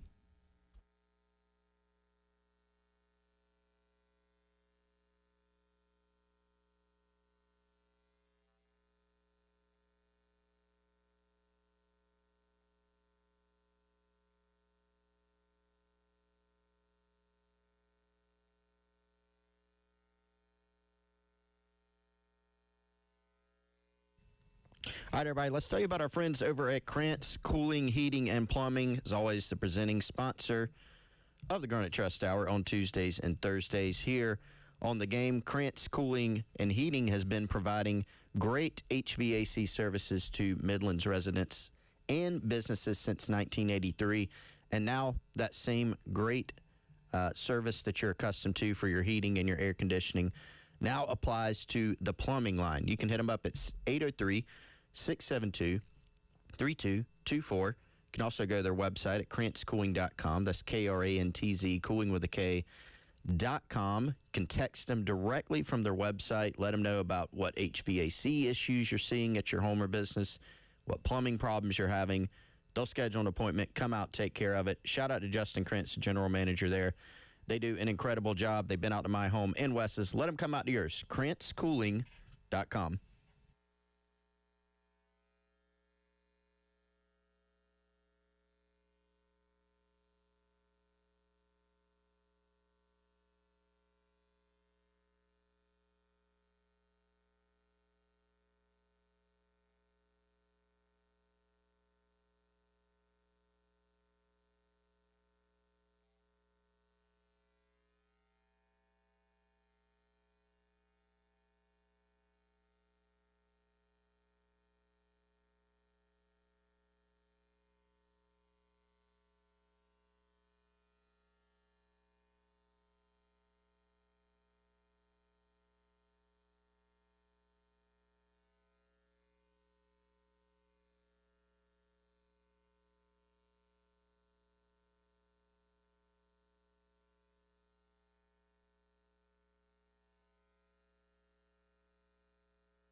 11 o'clock on your Wednesday morning. Welcome in. It is the Gamecock Central Takeover Hour presented by Firehouse Subs. Tyler Head, Wes Mitchell, Chris Clark, along with you here on the game. I take it neither one of you guys were listening at the beginning of the last hour to Jack and I's conversation, were you? We were not. Okay, so you didn't hear the nickname that Jack bestowed upon you? Oh. You didn't hear that? Bestowed upon me? On both of you. Huh. I think we got some feedback here. Hold on. I'm working on some feedback issues here with Chris. 1 second. Either way, Jack called you guys old geezers. Thought you guys would find that flattering. Okay. All right. Okay. What's your response to that? No response. I will take my action off air. We'll just put it like that. Okay. I think that's fair. Chris, what about you? Your response to that? Nope. Do we have Chris? I think Chris just slammed his computer and... Was he that upset that Yes. Jack called you guys old geezers? Must be, man. I guess so. Wow. What was the context of this? Well, it had to do with today's trivia question. As we're 94 days away, I'll wait until Chris comes back to formally ask the question. We're 94 days away from kickoff, and of course, we have to ask about the best 94 in Carolina football history, right? You know who that is? Preston Thorne. Preston Thorne, of course. And Everybody knows that, Tyler. Exactly. I made mention that in finding things about Preston, a little bit difficult because he played in the early 2000s. So, like box scores and stats and stuff like that aren't as prevalent on, ESPN and stuff like that as maybe they used to be, or maybe they are, as of today. So he said that you guys would be able to remember because you're old geezers. Chris, we've got you back. How do you feel about Jack's old geezer comment? I mean, we're getting older. That's fine. Okay. That's fine. Okay. I don't really have... It doesn't sound that fine. Sounds like it bothers you. It doesn't. It really doesn't. Jack's opinion of me, I hope he likes me and all that, but I don't really... I won't lose any sleep over being called that. Okay. That's for sure. Jack, we don't think about you at all. Oh, all right. There you go. There's your entourage reference of the day. Are you trying to sow discord among the Gamecock Central crew, Tyler? No, he made the comment, and I said I was going to pass it along and see what your guys' reaction was. So now I have. So I've done my job for the day. You're trying to stir the pot a little. You ran to us immediately and tell you what Jack said. All right, hey, what's the trivia, Tyler? All right. So and you weren't here yesterday, but Chris did not get the trivia question right. So you are still holding your. Did you tell him about my AJ Turner poll? I did. He was very impressed by that. All right, cool. So, and Wes, I tried even to, I made Tyler go back and ask me that question, and I didn't even come close. I mean, Okay. that was a remarkable poll. Of all the random running backs you could have named, you just pulled him out of thin air. It was just there. Yeah, that was impressive. But so Wes still holds the 1-2.5 point advantage over Chris right now. Given that this is the question about Preston Thorne, I asked him directly. I said, hey, tomorrow's 94 days until kickoff. You get to ask the question to Wes and Chris. So this verbatim is the question from Preston Thorne. It says, Preston Thorne suffered a catastrophic knee injury against which team during his Gamecock career?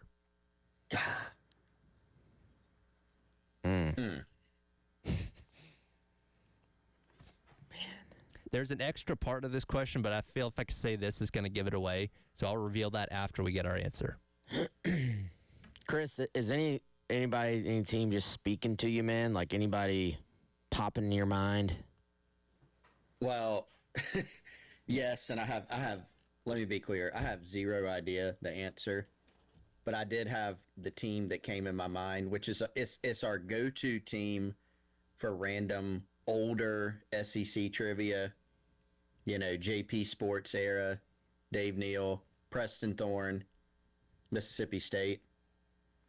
I have zero. I don't know if Preston even ever played against Mississippi State. Hey, he had to have, dude. South Carolina played Mississippi State every other weekend back then. Like, they're playing them 5 times a year. You had, by the way, shout out to my buddies Chris and Bert. We were actually, my buddy Chris texted this morning and said, man, if you walk outside in Columbia this morning, it almost feels like a Jefferson Pilot Sport Dave Neal Saturday in the fall. The Dave and Dave special. Yeah.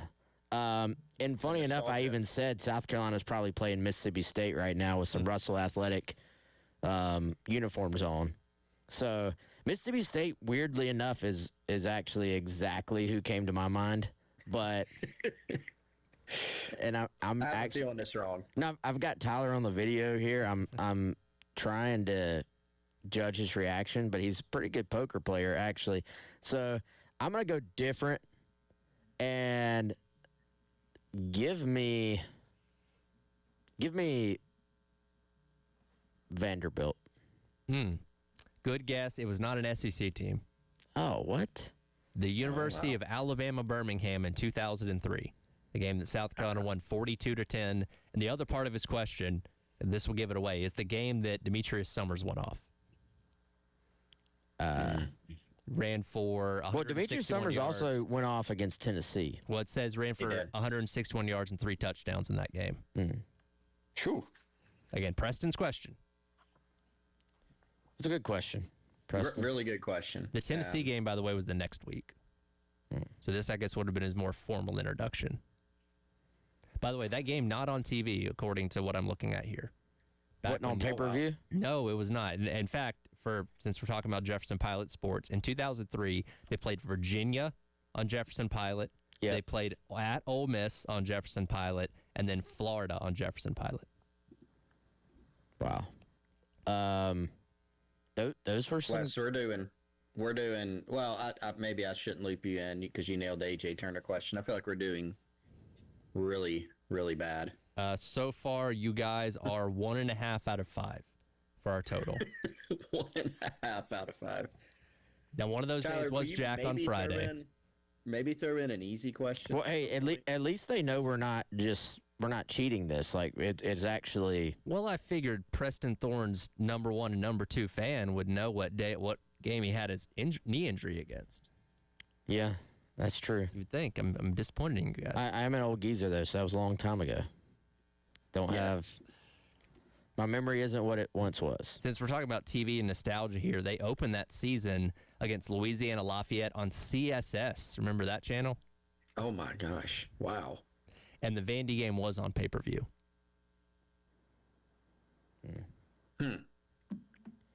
Probably asked my parents to pay $29.99 for that one. So, which Did they do that for you? I guess they did it for you. I guess so. when you think about it, like an ESPN Plus game is technically pay-per-view now, right? Because like you have to pay for the access to it. It's not through your regular TV. well, you have to pay for your regular TV subscription Well, too. yeah, so. but like this is something outside of that. Like for $10 a month. Yeah, somewhat. So What's the unlimited plan? 30. 30? Yeah. Okay. And you get everything, all ESPN channels plus all that stuff? Mm-hmm. Wes, I'm in Montana. Can you tell me what channel the game's on? That is a throwback. I will say this, man. As much as people complain about the streaming, we got it way better than we once did in terms of being able to watch all these games. No, I was talking to my dad yesterday, and we were talking about TV networks for some reason, and it brought up the memory that when Herschel Walker played Bo Jackson back in like 80, whatever year that was, it wasn't on TV. Two of the most prolific running backs in SEC history. Just nobody saw it unless you were there or listened to it on the radio, which I can't fathom that today.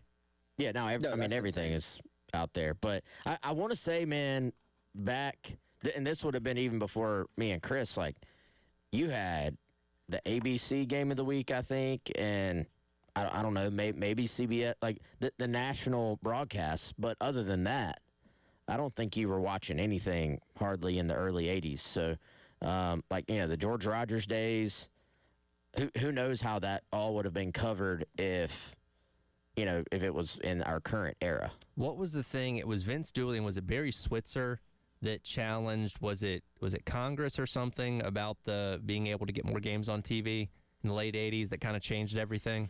I'm not sure on that. Something along those lines, and that's obviously why things have changed since then, why you can watch quite literally, if you want to watch junior college football on a random fall Saturday, you can, which I'm very thankful for, because we don't have to worry about games not being seen anymore. Well, Tyler asked us the 80s question because he figured that was our, That's our era. Yeah, that's our era. We were still old even in the 80s. Tyler was like not born. But no, I don't know. But no, it's great. I mean, the access is cool now. I remember, you remember, guys, the first game of the Beamer era was which directional Illinois? Eastern Illinois? Yeah. Right? Yep.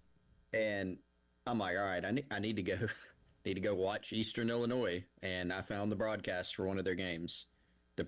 And they were it was not a high quality broadcast, but nonetheless it was a broadcast. You could at least go look at some things. So that's probably the that's pretty cool. student broadcast for Panther Sports TV or something. I was no offense, because we had their coach on the air on the show. He was a great guy, but that was a bad football team. Yeah. Wow. 46-0 was that the final score? That's right. Yeah. That's right. Weren't people dissatisfied with how that game went too? Oh yeah, definitely. Yeah. It was not an offensive explosion by any means. Well, it's the start of the Beamer era. There you go. So today's question: Preston Thorne, catastrophic knee injury, UAB 2003. In case you're wondering. So we are 94 days away from kickoff. We'll obviously talk plenty of football as we get closer to the start of the season, but we are locked in on this head coaching baseball search. What's the latest and where we stand with Kevin Schnall? We'll talk about that coming up. It is the Gamecock Central Takeover Hour presented by Firehouse Subs on your Wednesday on the Game.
All right, guys, let me tell you about our friends over at Integrated Media. That's at integratedmediainc.com, or give them a call today, 803-948-8327. If you want to upgrade your sports viewing experience in your home, they're going to do that for you. They've been to my house. They've been to Chris's. Let them come to your house, too. And let's upgrade that audio-visual system either in your living room, or if you want to take that extra room that's just being used as storage right now. You've been thinking about a man cave ever since you bought that home, and you haven't been making a move to do it. Go ahead, call them up today, and come up with a plan to turn that room into that awesome area of your house that you're going to watch all the games at this fall. Smart home systems, home theater systems, anything involving audio and video, or even things as simple as coming out, hanging your TV for you, hiding the wires, and make sure that it looks very, very professional on the way. It's our friends at Integrated Media, integratedmediainc.com, 803-948-8327.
All right, welcome back in. It is the Gamecock Central Takeover Hour presented by Firehouse Subs. Tyler, West, and Chris, along with you here on your Wednesday on the game. So we're continuing to keep a close eye on everything going on with the South Carolina head baseball coaching search. As I've refreshed Gamecock Central once again, no new updates as of this morning so far, but obviously the name we've been talking about all week is obviously Kevin Schnall, whose season with Coastal came to an end over the weekend against Florida State. Other candidates like Steve Sabins will continue to play at least through this weekend in Super Regionals, so Schnall kind of the only one that's wide open right now if South Carolina is going to be able to make him the hire for the future of Gamecock baseball. And I think it's interesting. We've talked about a lot of different angles of Kevin Schnall, but one I don't think we've really gotten into a whole lot is, he is a interesting personality. And we talk about so much head coaches here at all South Carolina sports, the ones that lean into the community, that are very present at other sporting events and community events and those kind of things. Shane Beamer, Don Staley have all done a really good job at that over the years. Schnall's not necessarily that guy. He's more reserved. He's a little bit more quiet, not as public when it comes to interviews and those kind of things. Now, if he's winning at a high level, everybody will obviously excuse that and not make that a big deal. But I think if for those that aren't aware, just know he is a different type of personality than some of the other coaches that maybe you have on campus. And that is something that, if he is the coach here, you're going to be dealing with.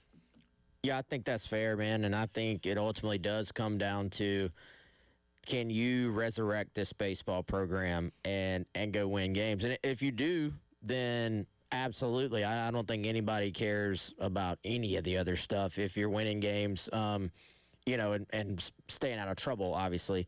Now, to me, where those things get a little bit iffy is if you run into trouble in terms of on the field, you're not winning to the extent fans expect, you're not meeting expectations.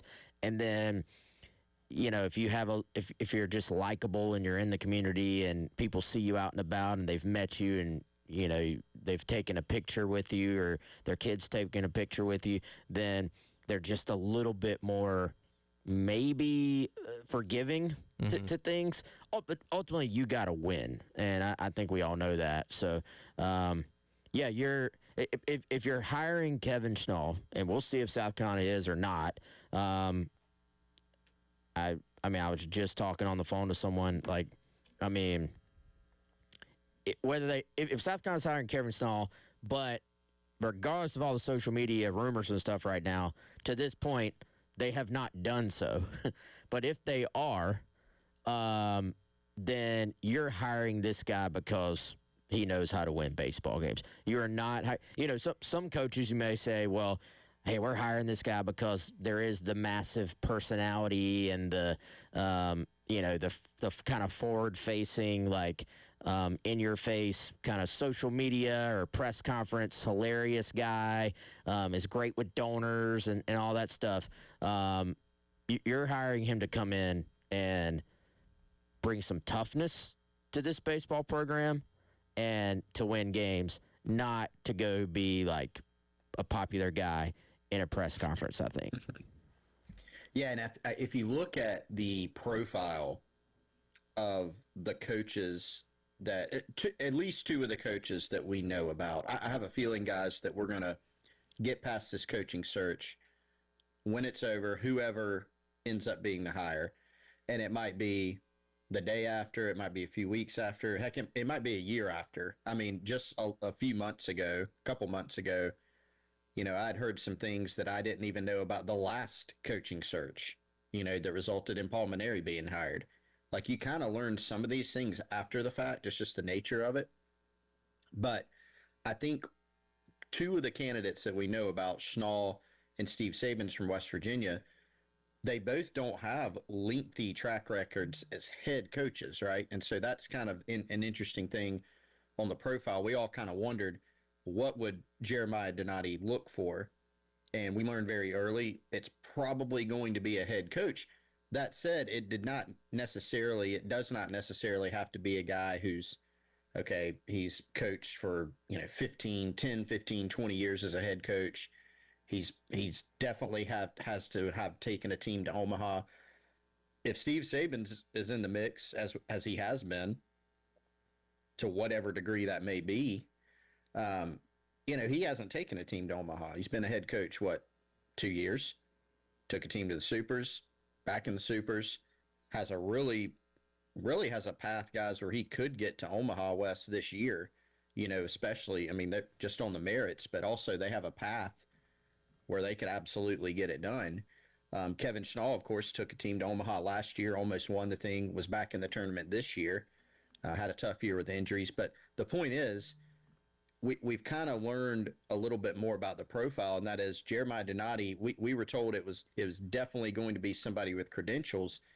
That didn't mean it had to be a guy who, okay, you're poaching a sitting head coach who's been at his school 15 years.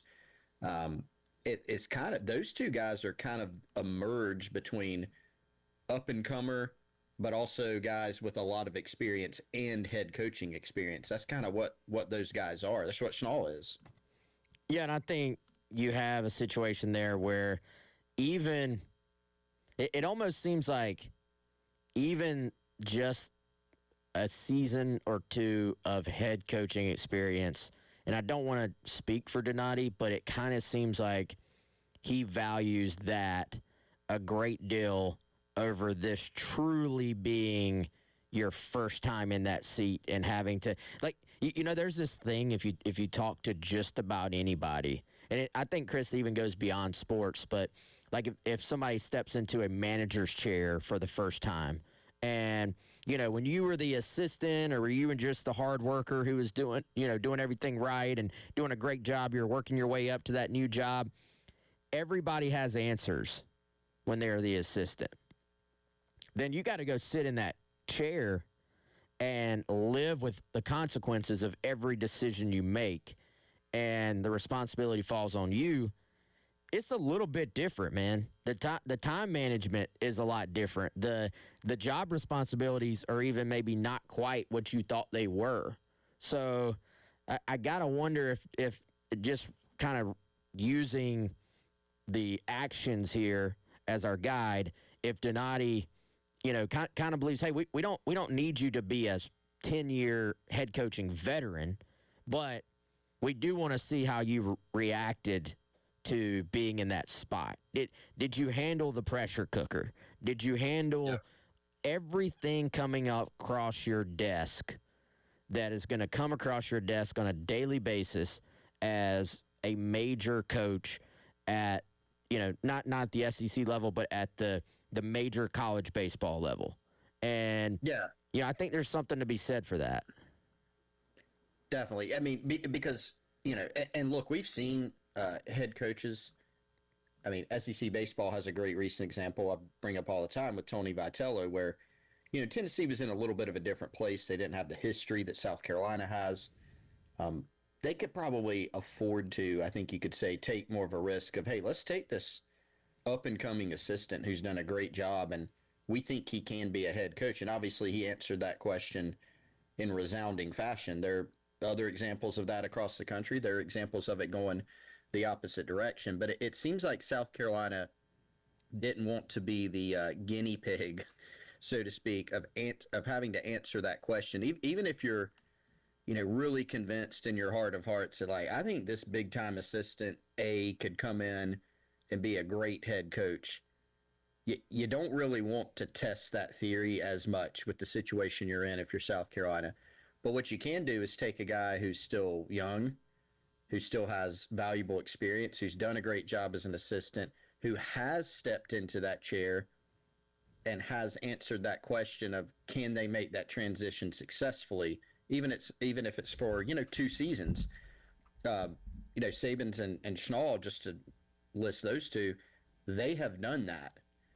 And I think Jeremiah Donati's also looking at it as a situation where not only have they done it, but whether you're talking about a Sun Belt school in Coastal or a Big 12 school at West Virginia, if they've gotten the results that they've gotten at those places, he's going to bring those guys, or someone else if they fit a similar profile, he's going to bring those guys into an SEC program with more resources and an even bigger fan base and even more NIL money. And he's kind of looking at it, I think, of what could they do then with those types of resources. So as we've said so many times, it's not about finding the guy necessarily with the biggest resume, the most impressive resume. They have to have a resume of some sort, and it's pretty clear that it's been a prerequisite to get this job that you have some credentialed head coaching experience. But more than anything, it's just about finding the right guy. And so, again, those two guys fit a similar profile. There are others, I'm sure, in the mix that, maybe they do have more experience, so they're not necessarily along those same lines. But I do think it's interesting that those two guys have come up pretty consistently with this search. Well, whoever South Carolina ends up hiring, we, of course, hope that coach is able to bring them back to the heights that they had about a decade and a half ago when they were winning back-to-back national championships in 2010 and 2011. Both those teams receiving a very special honor, and we'll talk about that coming up next. It is the Gamecock Central Takeover Hour presented by Firehouse Subs on your Wednesday on the Game.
College World Series.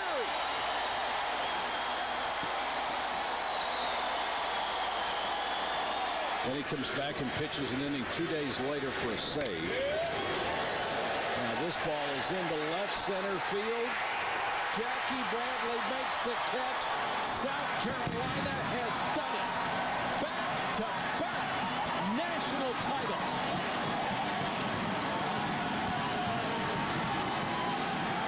Welcome back in. Gamecock Central Takeover Hour presented by Firehouse Subs. Tyler West and Chris with you on your Wednesday here on the game. The glory days of Gamecock baseball with the back-to-back national championships back in 2010 and 2011. And those two teams will receive a very distinct honor as being the first ever teams inducted into the USC Athletic Hall of Fame for the 2026 class. Tons of individuals, including several from those teams, but the first time guys who've seen individual teams themselves go in. Obviously, well-deserved honor with what those teams were able to accomplish. Yeah, I think that's pretty awesome. I mean, no need to start singling out who from each team. Like that was, I would say, the just prime example of team ball. And, I know a lot of people have been, I guess, maybe disgruntled a bit because of the way things have gone since, and, maybe let themselves forget what Ray Tanner did as South Carolina's baseball coach. But in terms of just the culture of those teams, and I think you got to give a lot of credit to Chad Holbrook for that as well, but just the win anyway mindset and mantra. The fact that, I mean, people forget, Tyler, how many injuries those teams dealt with along the way, and then just kept finding ways to win. The amount of just situations where, I mean, you can go back and number of times the bases were loaded and the odds were kind of stacked against them, and they got out of it and found a way to win some of those games where statistically, they were playing against some odds there in some of those situations. So, man, that was just such a electric ride. And even the difference, I think it's fascinating, the difference in the 2010 team, which really that run just kind of came out of nowhere. Like that was a good team, but it was kind of it was a good team. And they went 2-2 at the SEC tournament. Like there was no sign going into the postseason.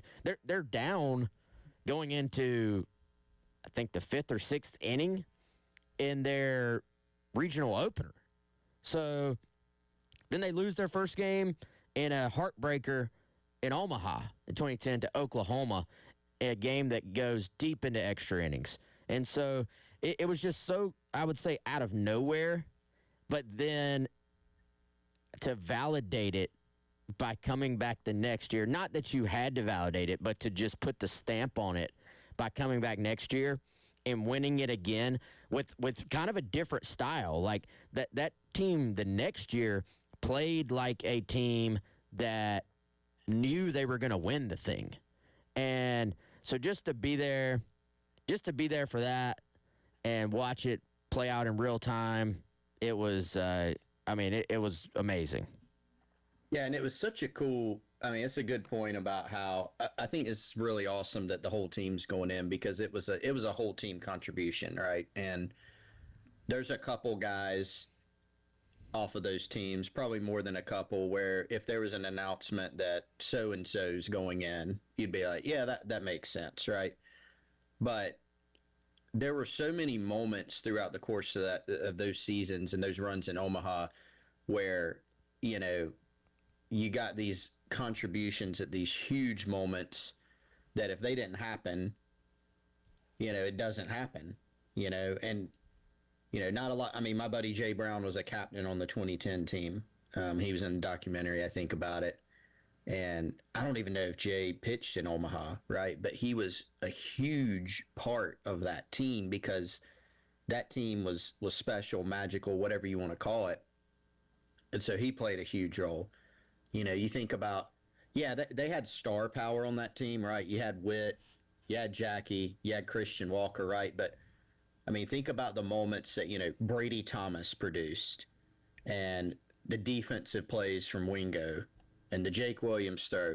I mean, think about Blake Cooper, going head to head with Garrett Cole from UCLA, and Cooper outperforming him, going 8 innings, no earned runs, 1 walk, 10 strikeouts. And then John Taylor comes in and slams the door. Matt Price, who enjoyed loading the bases for fun and then striking everybody out to get out of the inning. Like, there was a mix of, yes, guys who were stars and future big leaguers, but also guys who were just amazing college baseball players. And it was just kind of one of those magical runs. It was a heck of a lot of fun. So awesome for that whole team to get to go in for the first time. Is Witt's RBI to win it, is that the single best moment in Gamecock sports history? Like, out of all sports? Whew. Man, depending on what your favorite sport is and, where your passion is, yeah, I think overall, though, it's got to be up there, man. Because even as well as that team started to play late, they were still considered major underdogs going into the finals, to the championship games, and they won it in 2 games. So and then to actually have a moment to win it, like not just you won a game, but if you're not complaining if you just win it with no drama, right? You're like, hey, it's a title. Nobody's complaining about that. But don't y'all think it just adds to the lore that you got a walk-off hit? Like somebody had to come through. Somebody had to break through in order to do that, And, dude, I remember there's something crazy about being in a stadium when the next pitch could decide a championship.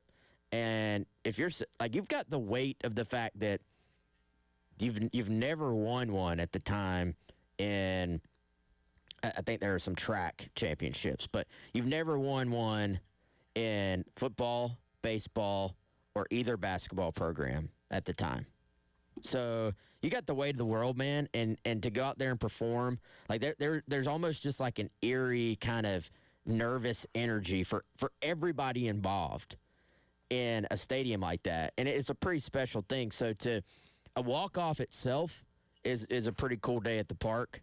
A title is obviously something you never forget, but to combine the two and for it to be someone who I think kind of embodied what those teams were all about.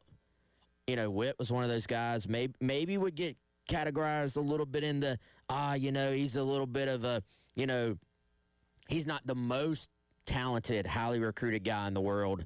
But then you look up, and my man played in the league for a number of years. So those teams, Chris, actually had way more legitimate, bona fide talent than Ray ever wanted to let them think and get the big head, That's right. Yeah. Because you're kind of watching it, and it's like, it's just a bunch of scrappy dudes, right? And a lot of them were, and the team as a whole was, but they had a lot of, like we said, future big leaguers on. Christian Walker's still playing. Still playing. I mean, and I think to your point, I'd agree. I mean, the reason that you have a good argument for it being the most kind of epic moment is, I mean, first of all, it results in a championship. So we can all pick out moments, iconic moments in, football, for instance. I mean, 3rd and 16, right, at Clemson in 24 is a huge one. They didn't win the game on that play, right? You can think about, one I always think about is, Marcus Lattimore.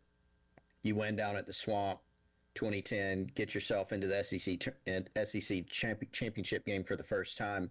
And I always remember his touchdown run where he just basically collapses into the end zone, because he carried the ball 40 times in that game for, I think, 212.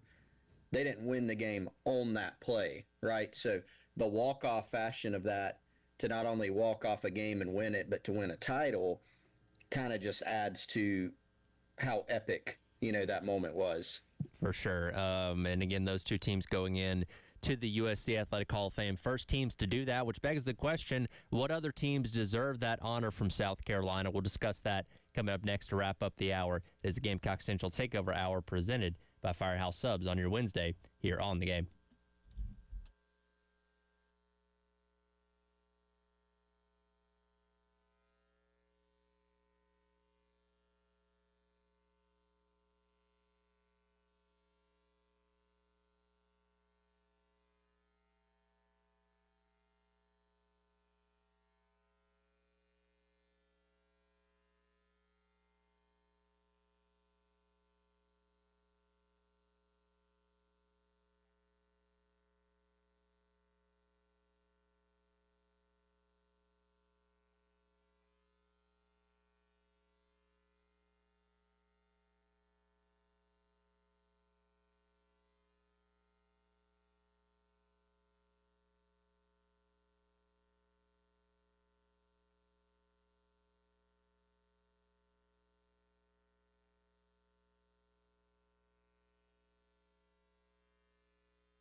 All right, welcome back in.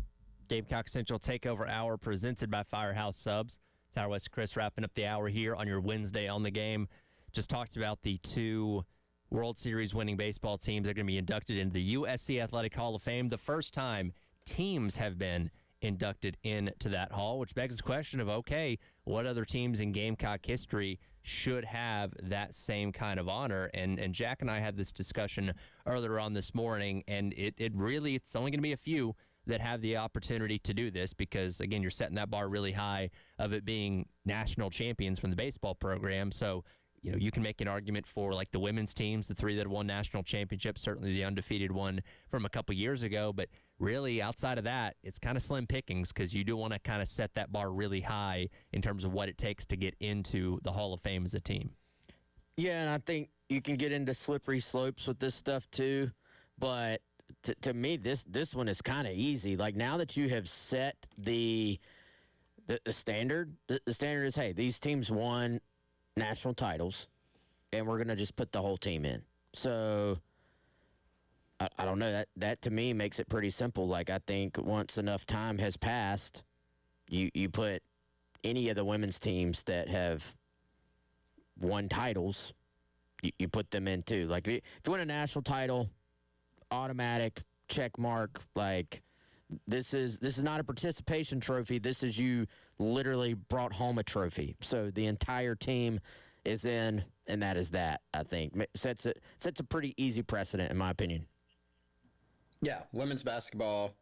I think a lot of people's minds go to the big three: baseball, basketball, football. Do you have championships in those? Obviously, here at South Carolina, you're going to include women's basketball, but there's some others like equestrian, right? They've won multiple national titles. Outdoor track and field, women's 2002, they won a national title. So those are easy ones. And I'm with you, Wes. You don't want to get into the territory that sometimes people get into in recruiting, where if there's a really good prospect, he should be a 5-star. Like there's 32 5-stars every year. There's 32 first-round picks. Like you can be really, really good as an individual or a team. It doesn't mean you're a 5-star. It doesn't mean you're a first-round pick. It doesn't mean you should go in the Hall of Fame, right? So I think you want to keep the bar very high.